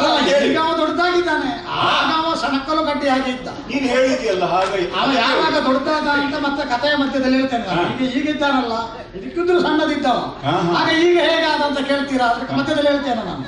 ಹಾಗೆ ನಾನು ಇಲ್ಲಿಗೆ ಬಂದವನು ಹನುಮಂತ, ನೀವು ಇಷ್ಟು ಸಣ್ಣ ಶರೀರದವ ಹೇಗೆ ಅಂತ ಕೇಳಿದ್ರೆ, ರಾಮದೇವರಿಗಾಗಿ ಸೇತುವೆ ಕಟ್ಟುವಾಗ ಶರೀರವನ್ನು ಫಲಕ್ಕಾಗಿ ದುಡಿಸಿ ಈ ಕಾಲದಲ್ಲಿ ನನಗೆ ಆಯಾಸ ಬಂತು ಅಂತ ಆಡಿದ. ನಾನು ಕೇಳಿದೆ, ಏ ಪುಣ್ಯಾತ್ಮ, ರಾಮದೇವರು ಪ್ರಕಾಂಡ ಬಿಲ್ಲು ವಿದ್ಯಾ ವಿಶಾರದ ಅದ್ಭುತವಾದಂತಹ ಕೋದಂಡ ಪಟು, ಅಂತಹ ಕೋದಂಡಪಾಣಿಯಾದಂತಹ ರಾಮನಿಗೆ ಒಂದು ಬಾಣ ಮುಖದಿಂದ ಸೇತುವೆ ಕಟ್ಟಿ ಆ ಮೂಲಕ ಸಾಗಬಹುದಿತ್ತು. ಬಿಡಿ ಬಿಡಿ ಸೇತುವನ್ನು ಬಲಿಪಡೆದಂತ ಕಠಿಣ ಕಾರ್ಯ ಅಲ್ಲ, ನಾನು ಅದನ್ನು ಮಾಡ್ತೇನೆ ಅಂದೆ. ಅದನ್ನು ಸರಿ ಅಂತ ನಾನು ಹೇಳುವುದಿಲ್ಲ, ನೀನು ಹೇಳಿದ್ದನ್ನು ನೀನು ಹೇಳ್ತಾ ಹೋಗು. ನಾನು ಯಾಕೆಂದ್ರೆ ನಾನು ಹೇಳುವಾಗ ನಿಮ್ಮ ಮುಂದೆ ಸರಿ ತಪ್ಪು ವಿಮರ್ಶೆಗೆ ಹೇಳುವುದಲ್ಲ, ಅಲ್ಲಪ್ಪ. ನಿಮ್ಮ ಪ್ರಶ್ನೆ ಇರುವುದು ಯಾರದ್ದು ಸರಿಯಪ್ಪ ಯಾರದ್ದು ತಪ್ಪಪ್ಪ ಅಂತ ನಿಮ್ಮ ಪ್ರಶ್ನೆ ಅಲ್ಲ. ಇಲ್ಲಪ್ಪ. ಏನಿದು ನಿಮ್ಮಲ್ಲಿ ಸಂವಾದ, ಅದನ್ನ ನಾನು ವಸ್ತುನಿಷ್ಠವಾಗಿ ಹೇಳ್ತೇನೆ. ಸರಿ. ಒಂದು ಶಬ್ದ ತೆಗೆಯುವುದಿಲ್ಲ, ಒಂದು ವಾಕ್ಯ ಕೂಡಿಸುವುದಿಲ್ಲ. ಸರಿ. ಹಾಗಾಗಿ ನಾನು ಹೇಳಿದ ತಕ್ಷಣ ಅವನು, ಏನು ನೀನು ಮೊದಲೊಮ್ಮೆ ಹಾಗೇನಾದರೂ ಸೇತುವೆ ಕಟ್ಟಿದ್ದಕ್ಕೆ ಆಧಾರ ಅನುಭವ ಉಂಟೋ ಅಂತ ಕೇಳಿದ. ನಾನು ಹೇಳಿದೆ, ಪ್ರಸಿದ್ಧವಾದ ಪ್ರಸಂಗ, ಸುರಪ್ಪನ ಐರಾವತವನ್ನು ತರಿಸಿ ಆ ಮೂಲಕ ಗಜನೋಂಪಿ ವ್ರತವನ್ನು ಮಾಡಿದ್ದು ನಿಮಗೆಲ್ಲ ದೊಡ್ಡ ಸಂಗತಿ ಅಲ್ಲ, ಕೆಲಸ ಕೊಡ್ಲಿಕ್ಕೆ ಬೇಕಾಗಿ ರಾಮ ಮಾಡಿದ್ದು ಅಂದೆ. ಅವನಿಗೆ ಸಿಟ್ಟು ಬಂತು. ನೋಡಿ, ಈಗ ಈ ಶರೀರ ಎಷ್ಟು ದೊಡ್ಡದಾಯ್ತು, ಹಾಗೆ ಇಷ್ಟಕ್ಕಿದ್ದ ನಾವು ಮುಕ್ಕುವೆ ಜಗವನ್ನು ತಿಕ್ಕುವೆ ಅವನನ್ನು ಅಂತ ಏನೇನೋ ಹೇಳಿದ. ಕೊನೆಗೆ ಬಾಣಮುಖದಿಂದ ಕಟ್ಟಿದಂತ ಸೇತುವೆಯನ್ನು ನಾನು ತಟ್ಟನೆ ಪುಡಿ ಮಾಡ್ತೇನೆ ಅಂತ ಹೇಳಿದ. ನಾನು ಪಂಥಕ್ಕೆ ಬಿದ್ದೆ. ಪಂಥಕ್ಕೆ ಬಿದ್ದ ಮೇಲೆ ಅದಕ್ಕೊಂದು ಪಣವನ್ನು ಇಟ್ಟೆ. 3 ಸಲ ನಾನು ಕಟ್ತೇನೆ, ನಾನು ಕಟ್ಟಿದ್ದನ್ನು ನೀನೇನಾದರೂ ಮುರಿದು ಹಾಕಿದ್ರೆ ನಾನು ಅಗ್ನಿ ಪ್ರವೇಶ ಮಾಡ್ತೇನೆ, ಮುರಿಲಿಕ್ಕಾಗದೆ ಹೋದ್ರೆ ನೀನೇನು ಮಾಡ್ತೀನಿ ಅಂತ ಕೇಳಿದ್ರೆ ರಾಮದಾಸೆ ಬಿಡ್ತೇನೆ ಅಂದ. ಫಲಿತಾಂಶದಲ್ಲಿ ನಾನು ಸೋತಿದ್ದೇನೆ. ನೀವು ಅನುಮತಿ ಕೊಟ್ಟರೆ ಬೆಂಕಿಗೆ ಬಿಡ್ತೇನೆ ನಾನು. ನೀನು ಸೋತದ್ದು ಹೌದಲ್ವ? ಹೌದು, ಎಲ್ಲರೂ ಸುತ್ತಾಗಿದೆ ಅಲ್ಲ. ಈಗ ನಿನ್ಗೆ ಅರ್ಥ ಆಯ್ತು ನೋಡು. ಯಾವುದು? ಊರಿನಲ್ಲಿ ಇದ್ದ ಹಾಗೆ ಅಲ್ಲ, ಪರವರಿಗೆ ಹೋಗಿ ಇಷ್ಟು ಸಣ್ಣದಿದ್ದರೂ ನಮಗೆ ಸಂಕಷ್ಟಕ್ಕೆ ಹೋಗಿ. ಆಮೇಲೆ ಈಗ ನಾನು ಒಂದು ಪ್ರತಿಜ್ಞೆ ಮಾಡಿದೆ, ಇನ್ನು ಏನಾದರೂ ಆಮೆ ಕಾಣ್ಲಿಕ್ಕೆ ಸಿಕ್ಕಿದ್ರೆ, ಓ ಆಮೆ, ನೀನು ಆ ಅಮೃತವನ್ನು ಪಡೆಯುವ ಕಾಲದಲ್ಲಿ ಸಮುದ್ರ ಮಥನ ಮಾಡುವಾಗ ಮುಳುಗುವಂತ ಮಂದರ ಪರ್ವತಕ್ಕೆ ಬೆನ್ನು ಕಟ್ಟವನೋ ಅಂತ ಕೇಳಬಾರದು. ಯಾವುದಾದರೂ ಒಂದು ದೊಡ್ಡ ಬಿಳಿ ಹಂದಿ ಕಾಣಿಸಿದ್ರೆ ಆ ಕಾಲದಲ್ಲಿ ಹಿರಣ್ಯಾಕ್ಷರನ್ನು ಕೊಲ್ಲುವುದಕ್ಕೆ ದಾಡಾ ಸಮೇತನಾಗಿ ಹೋದ ಹಂದಿ ನೀನು ಅಂತ ಕೇಳಬಾರದು. ಸಿಕ್ಕಿಬಿದ್ದೆ ಅಲ್ಲ, ಬೇಸರ ಮಾಡಬೇಡ. ನನಗೆ ಬೇಸರ ಎನ್ನುವುದು ಇದ್ರೆ ನಾನು ಇಲ್ಲಿವರೆಗೆ ಬರ್ಲಿಕ್ಕೆ ಹೇಳಿ ಸರ್. ಬೇಸರ ಇದು ಪವಿತ್ರವಾದಂತ ತೀರ್ಥಕ್ಷೇತ್ರ ಸಂದರ್ಶನ. ನಮ್ಮ ಗುರುಗಳು ಹೇಳಿದ್ದು ಹಾಗೆ, ಒಬ್ಬನ ಆಯುರ್ಮಾನ ಎಷ್ಟು ಅಂತ ಯಾರಿಗೂ ಗೊತ್ತಿಲ್ಲ. ನೀವೆಲ್ಲ ಒಂದು 120, 150 ವರ್ಷ ಬದುಕುತ್ತೀರಿ, 149 ವರ್ಷದವರೆಗೂ ಬೇಸರ ಮಾಡಬಾರದು ಅಂತ. 149 ಕಳೆದ ಮೇಲೆ ಯಾಕೆ ಬೇಸರ ಮಾಡಬಾರದು? ಇಲ್ಲಿವರೆಗೆ ಮಾಡಿದ್ದು ಕಡಿಮೆ ಆಯ್ತಲ್ಲ ಅಂತ ಬೇಸರ ಮಾಡಿದ್ರು. ಹಾಗೆ ನೀವು ಹೇಳಿದ್ದನ್ನು ಧಾರಾಳ ಹೇಳಿ ಸ್ವಾಮಿ. ಇಷ್ಟರವರೆಗೆ ಮಾಡಿದ್ದು ಕಡಿಮೆ ಯಾವ ವ್ಯಾಪ್ತಿಯಲ್ಲಿ ಹೇಳುವುದು? ಸಾಧನೆ. ಇನ್ನೂ ನಾನು ಬೇರೆ ಬೇರೆ ಮಾಡಬಹುದಿತ್ತು ಅಂತ ಪಶ್ಚಾತ್ತಾಪ ಮಾಡಬೇಕು ಅಂತ ಆಗಿದ್ದು. ಸರಿ ಸರಿ. ಈಗ ನೀನು 3 ಬಾರಿ ಕಟ್ಟಿ ಅವ 3 ಬಾರಿ ಅದನ್ನು ಮುರಿದ. ಪಣದಂತೆ ನೀನು ಹಾರುವುದಕ್ಕೆ ಸಿದ್ಧನಾಗಿದ್ದೆ. ಈಗ ಸ್ಪಷ್ಟವಾಗಿ ಹೇಳುವುದ, ನಿಮ್ಮ ಪಂಚಾಂಗವೇ ಸರಿ ಇಲ್ಲ. ಪಂಚಾಂಗವೇ ಸರಿ. ಈಗ ನೀವು ಪ್ರಸಂಗ ಚಂದ ಆಯ್ತು ಅಂತ ಹೇಳುವುದಾ? ಚಂದವಾಯಿತು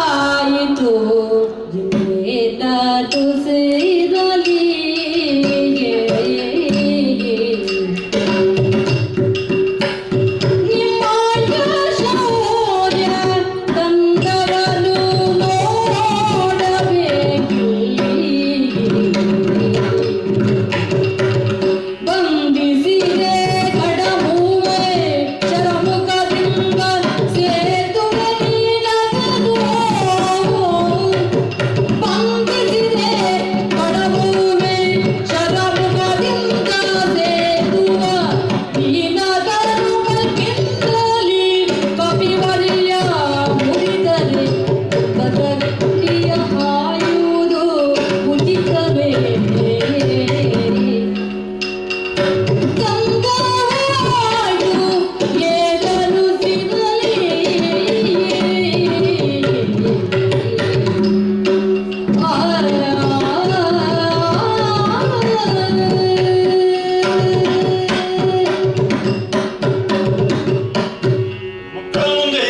ಮಾತನಾಡಿದ್ರೆ ಅದು ಮಕ್ಕಳ ಮಾತು ಅಂತೇಳಿ ಆಗ್ತದೆ. ಹಾ. ನಾನು ವೃದ್ಧನಾಗಿದ್ದೇನೆ, ನೀವು ಪ್ರಬುದ್ಧರಾಗಿದ್ದೀರಿ. ಹೌದಪ್ಪ.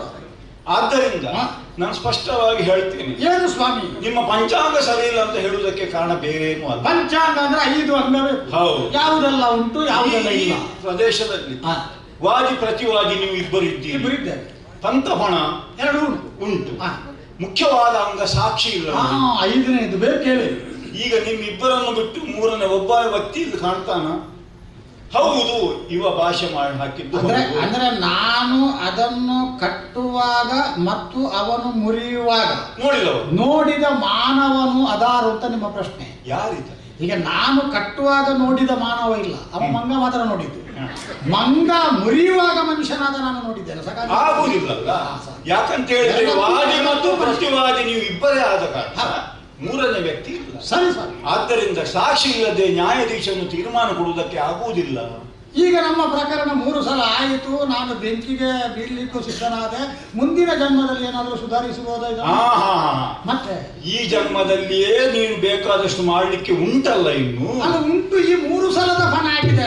ಯಾಕೆ ಇಷ್ಟು ಬೇಗ ಬೇಗ ಹೋಗುವಂತ ಅಂದಾಜು ನೋಡಿ, ನಮ್ಮಲ್ಲಿ 3 ಬಾರಿ ಗೈವೆನದರನ್ನು ಕಾಲೂರಿ ಮುರಿದ ಪಕ್ಷದಲ್ಲಿ ಕುಂದಲಗ್ನಿಯ ಹೋಗುವೆನು. ಹೌದಪ್ಪ, ಅದು 3 ಸಲ ಇರುವುದು. ಇನ್ನು ಬೇರೆ ಎಂತ ಮಾಡುದು? ಈಗ ಸ್ಪಷ್ಟ. ನೀವು ಸ್ವಲ್ಪ ಮೊದಲೇ ಬಂದಿದ್ರೆ ಸಾಕ್ಷಿ ಇಡಬಹುದಿತ್ತು. ಮೊದಲೇ ಬರ್ಲಿಕ್ಕೆ ನಮ್ಗೆ ನನ್ನ ಪ್ರಾಯ ನೋಡಿದೆ. ಅದನ್ನೇ ನಾನು ಆಡಿದ್ದೀನಿ. ನೀವು ಮೊದಲು ಬಂದಿದ್ರೆ ಸರಿಪಡಿಸಬಹುದಾಗಿತ್ತು. ಈಗ ಪ್ರಕರಣ ಆಗಿದೆ, ಇನ್ನೇಗೆ ಸರಿ ಮಾಡುವುದು? ವರ್ಣಾನಾಂ ಬ್ರಾಹ್ಮಣೋ ಗುರು.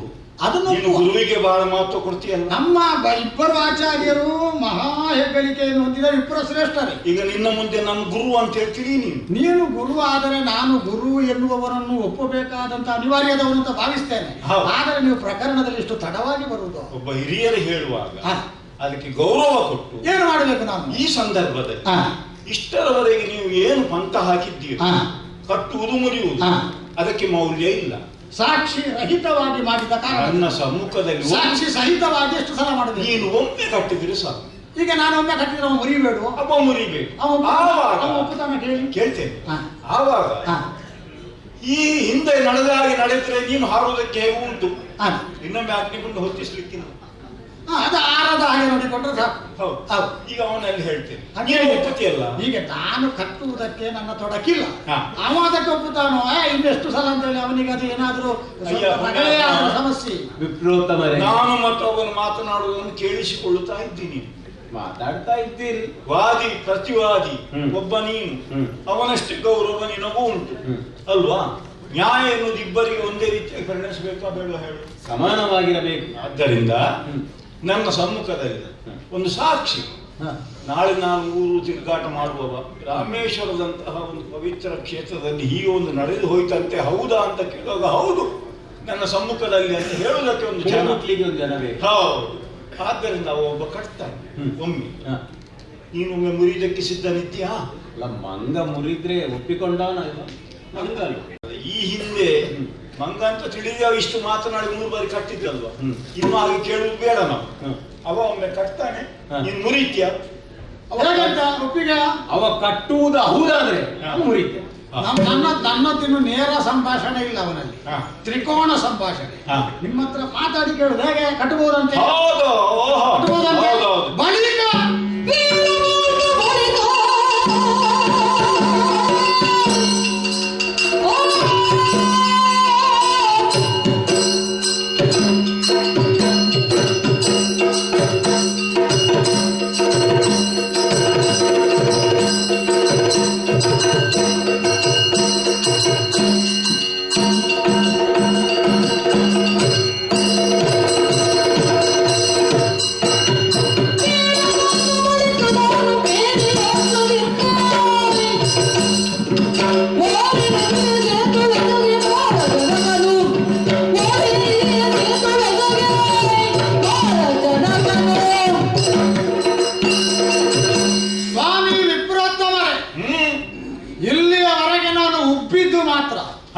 ಉಬ್ಬಿ ಏರಿದ್ದಿಲ್ಲ.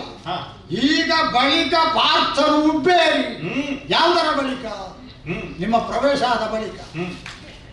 ಒಂದು ಮಾತು ಹೇಳು, ನಿಮ್ಮ ಕಾಲು ಹಿಡಿದು ಕಟ್ಲದ. ಕಾಲು ಹಿಡಿದು? ನಿಮ್ಮ ಕಾಲು ಹಿಡಿದು ಕಟ್ಲ. ಯಾಕೆ? ಯಾಕೆಂದ್ರೆ ನೀವು ಹಿರಿಯರು, ಮಾನ್ಯರು ಹಾ. ನಿಮ್ಮಂತವರ ಕಾಲು ಹಿಡಿದೇ ನಾನು ಸೇತುವೆ ಕಟ್ಟಬೇಕು. ಹಾಗೆ ನೀವೇನು ತಿಳ್ಕೊಂಡದ್ದು ಮತ್ತೆ? ಒಂದು ಶಬ್ದವನ್ನು ಬಿಟ್ಟು ನೀನು ಏನಾದ್ರೂ ಹಸಿವೆಯಿಂದ ಶಬ್ದವನ್ನು ಕೆಲವು ನುಂಗೋ ಕ್ರಮ ಉಂಟು, ನುಂಗಿ ಬಿಟ್ಟಿಯಾ ಅಂತ. ಕಾಲು ಹಿಡಿದು ಕಟ್ಲು. ಅದು ನಮ್ಮಲ್ಲೂ ಕೃಪರು ಹೇಳಿದ್ದುಂಟು, ಏನು? ದನವನ್ನು ಕಡಿದು ಬ್ರಾಹ್ಮಣರು ಸಾಗಿಸಿದ್ರು ಅಂತ. ಹಾ ಎಂಥದ್ದು ಯಥಾರ್ಥಕ್ಕೆ ಚಮ್ ಅಂತ ಹೇಳುವ ಶಬ್ದ ಬಿಟ್ಟಿದ್ದಾರೆ. ಚಂದನವನ್ನು ಕಡಿದು ಅಂತ ಆಗಬೇಕು, ಚಂದ್ ನುಗ್ಗಿ ಹಾಕಿದ್ದಾರೆ. ಹಾ, ಹಾ, ಹಾ, ಹಾ. ಚಂದನವನ್ನು ಕಡಿದು ಬ್ರಾಹ್ಮಣರು ಯಜ್ಞಕ್ಕಾಗಿ ಬೈದರು ಅಂತ ಇರುವುದು. ಅದು ಹಳೆಯ ಪುಸ್ತಕ ಕೊಡಿ, ವರ್ಲದಿಂದ ಆಚೆಗೆ ಹೋಗಿದೆ, ದಾನ ಮಾತ್ರ ಅಂತಿದ್ದದ್ದು. ಅದು ಬಿಟ್ಟವರೇ ಹೇಳ್ಬೇಕಲ್ಲ. ಗಂಗೆ ಅಲ್ಲ, ಇದು ಇರುವುದು. ಎಷ್ಟು ಕಷ್ಟ ಆಗ್ತದೆ, ಕೆಲವೊಮ್ಮೆ ದೋಷ ಬರ್ತದೆ ಅಂತ. ಹಾಗಾಗಿ ಈಗ ಏನು ಮಾಡ್ತೇನೆ ನಾನು, ಹಾ. ನಿಮ್ಮ ಕಾಲು ಹಿಡಿದು ಅನುಮತಿ ಕೇಳಿ ಹಾ. ಎತ್ತಿದ್ದೇನೆ ಅಸ್ತ್ರವನ್ನು. ಹಾ. 1 2 ಲಕ್ಷವಾಗಿ ಹಾಕೊಳ್ಳಿ. ನನ್ನ ಲಕ್ಷ ಭೇದನದ ತಂತ್ರದ ಮಹಾಸಿದ್ಧಿಯೋ ಎನ್ನುವ ಹಾಗೆ ಕಟ್ಟಿದ್ದೇನೆ, ಸೇತುವೆಯನ್ನು ಕಟ್ಟಿದ್ದೇನೆ.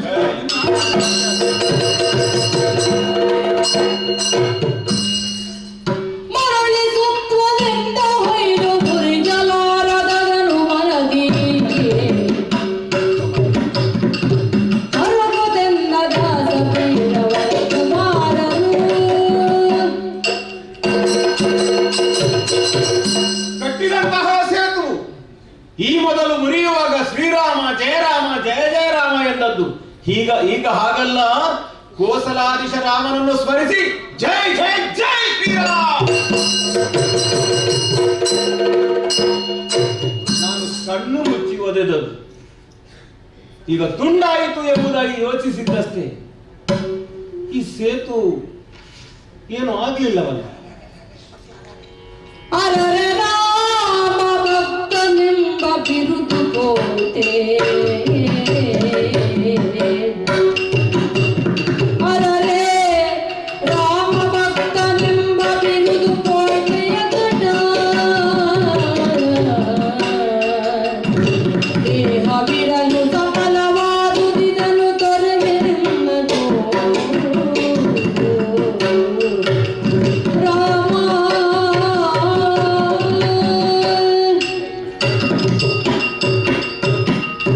ರಾಮ ಸದಾ ನಿನ್ನ ಧ್ಯಾನದಲ್ಲಿದ್ದು ನಿನ್ನನ್ನೇ ಅನುದಿನವೂ ಅನುರಣವು ಅನುಕ್ಷಣವು ಧ್ಯಾನಿಸುತ್ತಾ ಇದ್ದವನು. ಈ ಹಿಂದೆ ನಡೆದ ಪಣದಂತೆ ಕಟ್ಟಿದ ಸೇತುವನ್ನು ಮುರಿದೆ. ಈಗ ನಿನ್ನ ನಾಮೋಚ್ಚಾರಣೆಯನ್ನು ಮಾಡಿ ಎತ್ತಿ ಮುರಿಯಲು ಕಾಲೆತ್ತಿ ಇಟ್ಟಾಗ ಮುರಿಯದೆ ಹೋಯಿತಲ್ಲ. ರಾಮ ಭಕ್ತನೆಂಬಂತ ಬಿರುದಿದ್ದಂತ ನಾನು ಇಂದು ಹೇಗೆ ಮುಖವನ್ನು ತೋರಿಸಲಿ? ರಾಮದಾಸವನ್ನು ಬಿಡುತ್ತೇನೆ ಎಂಬಂತ ವಾಗ್ದಾನವನ್ನು ಕೊಟ್ಟಿದ್ದೇನೆ. ಏನು ಮಾಡಲಿ? ತವಕದಿಂದ ರಾಮರೂಪವನು ತೋರಲದನು ಕಂಡು,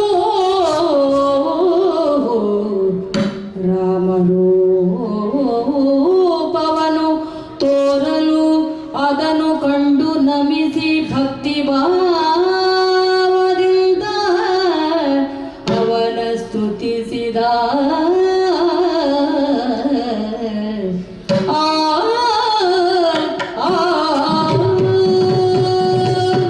ಅಂಜನಾಸುರನು ನೋಡು, ಈ ಕಡೆ ನೋಡು, ಈ ಕಡೆ. ಜಯ ಜಯ ಜಯ ಜಯ ಜಯ ಜಯ ರಘುನಂದನ. ಜಯ ಜಯ ಜಗನ್ನಾಥ ಜಾನಕಿ ಸುಪ್ರೀತ ಜಯ ರಘುಕುಲಾಧ್ಯಕ್ಷ ರಾಕ್ಷಸ ಕುಲ ವಿಪಕ್ಷ.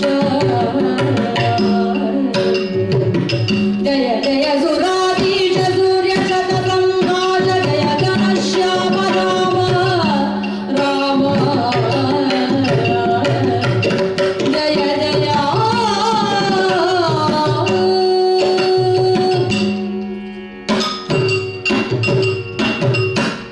ಜಯ ಜಯ ಜಯ ಜಯ ಇಕ್ಷಾಕು ವಂಶಜ ದಶರಥ ಸೂನು ಸೀತಾಪತಿ ಲಕ್ಷ್ಮಣಾಗ್ರಜ ಪ್ರಭು ಶ್ರೀರಾಮಚಂದ್ರಮ.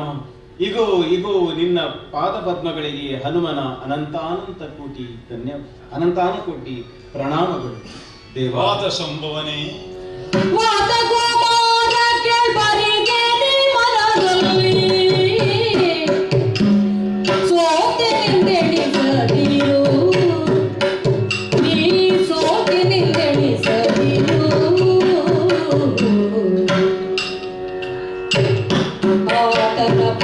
ಪಕ್ಷಪಾತದೊಳು ಮೈಯಾಂಕೆನ ಆತನ ಪಕ್ಷಪಾತದೊಳು ಮೈಯಾಂಕೆನ ಸೇತುವೆಗಿದು ಗಿಡವು ವಾದ ಕುಮಾರಗೆ ಕೈಗೆಲ್ಲಿ ಮರದಲ್ಲಿ ಸೋತೆನೆಂದೆಣಿಸದಿರು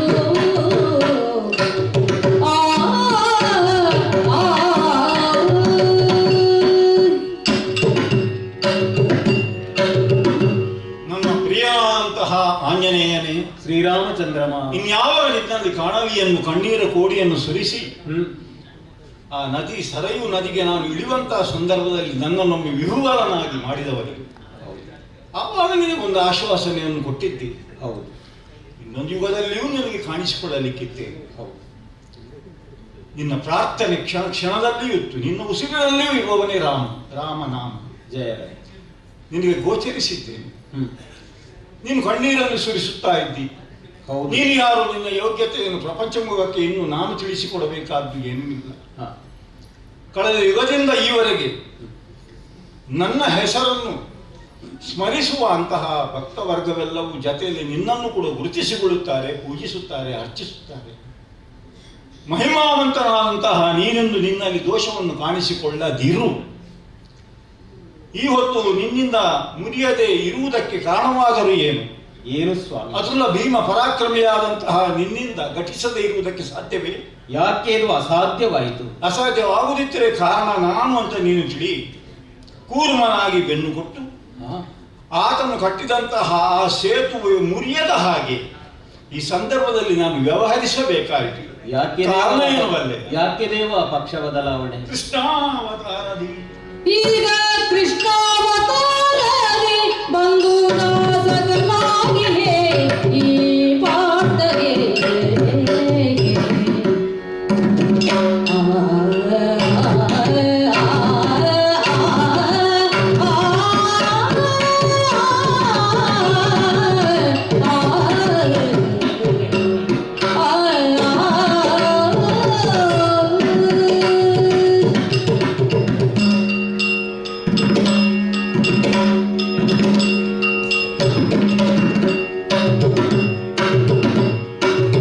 ಈಗ ಕೃಷ್ಣಾವತಾರದಿ ಬಂದು ನಾಸಕನಾಗಿಯೇ ಪಾರ್ಥಗೆ ಲೋಕದಲ್ಲಿ ಬರೋ ನಿನ್ನಂತೆ ಸದ್ಭಕ್ತರು, ಲೋಕದಲ್ಲಿ ಬರೋ ನಿನ್ನಂತೆ ಸದ್ಭಕ್ತರು ಹೇಗೆ ಬಿಟ್ಟಿರಬೇಕಲ್ಲ?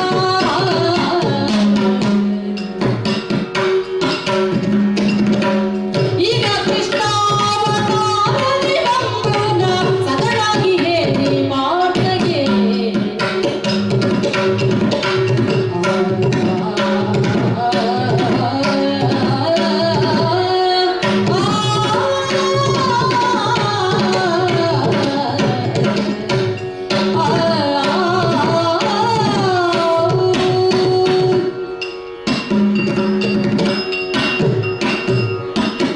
ಆಂಜನೇಯ, ಪ್ರಭು.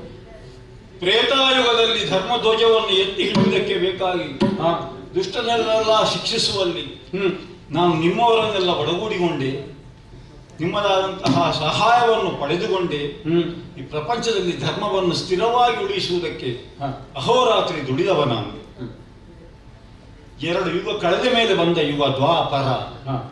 ಈ ಯುಗದಲ್ಲಿ ಇನ್ನೂ ಅನೇಕ ರೀತಿಯ ದುಷ್ಟರೆಲ್ಲ ಹುಟ್ಟಿಕೊಂಡಿದ್ದಾರೆ, ಇನ್ನು ಹುಟ್ಟುವುದಕ್ಕೂ ಇದ್ದಾರೆ. ಹ್ಮ್ ಅವರನ್ನು ಶಿಕ್ಷಿಸುವುದಕ್ಕೆ, ಮರ್ದಿಸುವುದಕ್ಕೆ ಬೇಕಾದಂತಹ ಸಮರ್ಥರಾದಂತಹ ವ್ಯಕ್ತಿಗಳ ಅನ್ವೇಷಣೆಯಲ್ಲಿ ನಾವು ಇರುವಂತಹ ಕಾಲಕ್ಕೆ ಹ. ನನ್ನ ದೃಷ್ಟಿಗೆ ಗೋಚರಿಸಿದಂತಹ ವ್ಯಕ್ತಿ ಈತ ಹೌದೇ? ಅರ್ಜುನ, ಹ್ಮ್.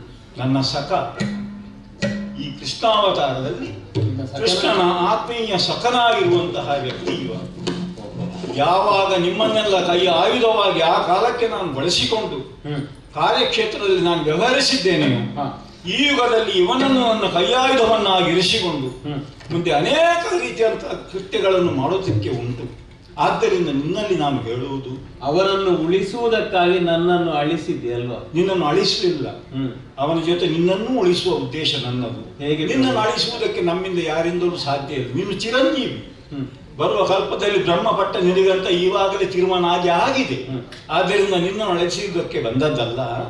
ನಿನ್ನಿಂದ ಈ ಹಿಂದೆ ನೀನು ಎಷ್ಟೆಲ್ಲ ಘನ ಕಾರ್ಯಗಳನ್ನು ಮಾಡಿದ್ಯೋ ಅದಕ್ಕೆ ಮತ್ತಷ್ಟು ಸೇರಿಸಿಕೊಳ್ಳುವ ಹಾಗೆ ಇವನ ಜತೆಯಲ್ಲಿ ನಿಂತು ಇವನಿಗೆ ಸಹಾಯಕನಾಗಿ ಅವನಿಗೆ ಹಿರಿಯನಾಗಿ ನೀನು ಒದಗಿ ಬರಬೇಕು.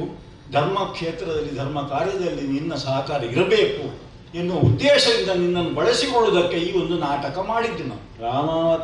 ರಾಮ ಅವತಾರದಲ್ಲಿ ತಾವಿರುವಾಗ ತಮ್ಮ ಸೇವಕನಾಗಿದ್ದವ ಭಗವಾನ್ ಶ್ರೀಕೃಷ್ಣ ಪರಮಾತ್ಮನಾಗಿ ಆವಿರ್ಭವಿಸಿದಾಗ ಅರ್ಜುನನ ಸತ್ಯವನ್ನು ಹೊಂದಿದಂತಹ ತಾವು ನಾನೂ ಅದರೊಂದಿಗೆ ಸೇರಿಕೊಳ್ಳಬೇಕಂತ ಹೇಳುವುದಲ್ಲ ತಾವು. ನಿನ್ನ ವಿಶೇಷ ಅನುಗ್ರಹ ಅವನ ಮೇಲೆ ಆಗಬೇಕಾಗಿದೆ. ಉಭಯರಿಗೂ ನಮಸ್ಕಾರ. ಇಲ್ಲಿಯವರೆಗೆ ನನ್ನ ರಥದಲ್ಲಿ ಕಪಿಕೇತನ ಇತ್ತು, ಜೀವಂತ ಇರಲಿಲ್ಲ. ನಾನು ಇಲ್ಲಿವರೆಗೆ ಕಪಿಕೇತನ ಅಂತ ಅಂತಲ್ಲ. ಇನ್ನು ನೀನು ಅದರಲ್ಲಿ ನಿನ್ನ ಪ್ರೀತಿಯ ನಿನ್ನ ಸ್ನೇಹದ ದ್ಯೋತಕವಾಗಿ ಆವಾಹನೆ ಆಗಬೇಕು. ಲಾಂಛನದಲ್ಲಿ ಎತ್ತರದಲ್ಲಿದ್ದು ಎಲ್ಲರೂ ನಾನು ಕಪಿಕೇತನನೇ ಆಗಬೇಕು, ಕಪಿಧ್ವಜನಾಗಬೇಕು. ದೇವರು ಹೇಳಿದ ಮೇಲೆ ಎರಡು ಮಾತಿಲ್ಲ. ದುಡುಕಿ ಆವೇಗಕ್ಕೆ ಒಳಗಾಗಿ ಆವೇಶಭರಿತನಾಗಿ ಅತ್ಯುತ್ಸಾಹದಿಂದ ನಿನ್ನಲ್ಲಿ ನಾನು ಮಾರಕ ಸಂವಾದವನ್ನು ಬೆಳೆಸಿದೆ. ನನ್ನನ್ನು ಕ್ಷಮಿಸಬೇಕು. ಕೃಷ್ಣನ ಸಕಾಲಿಕ ಪ್ರವೇಶದಿಂದ ನಿನಗೆ ರಾಮದರ್ಶನದಿಂದ ಅದು ಪೂರಕ ಸಂವಾದವೇ ಆಯಿತು. ಹಾಗಾಗಿ ಕೆಲವೊಮ್ಮೆ ಹುಮ್ಮಸ್ಸಿನಿಂದ ಏರಿನಿಂದ ನಾವು ಇಂಥ ಕೆಲಸ ಅದಕ್ಕೆ ಬಂದಿದ್ದೆ, ನನ್ನವನೇ ಅಲ್ವಾ, ಅದಕ್ಕೆ ಬಂದಿದ್ದೆ. ಈಗ ಶ್ರೀಕೃಷ್ಣ ನಿನ್ನಲ್ಲೊಂದು ಪ್ರಾರ್ಥನೆ, ನನ್ನದು ಒಂದು ಪ್ರಾರ್ಥನೆ. ಯಾವ ಕಾರಣಕ್ಕೂ ಇನ್ನು ಇಲ್ಲಿ ನಾನು ನಿಲ್ಲುವ ಹಾಗಿಲ್ಲ.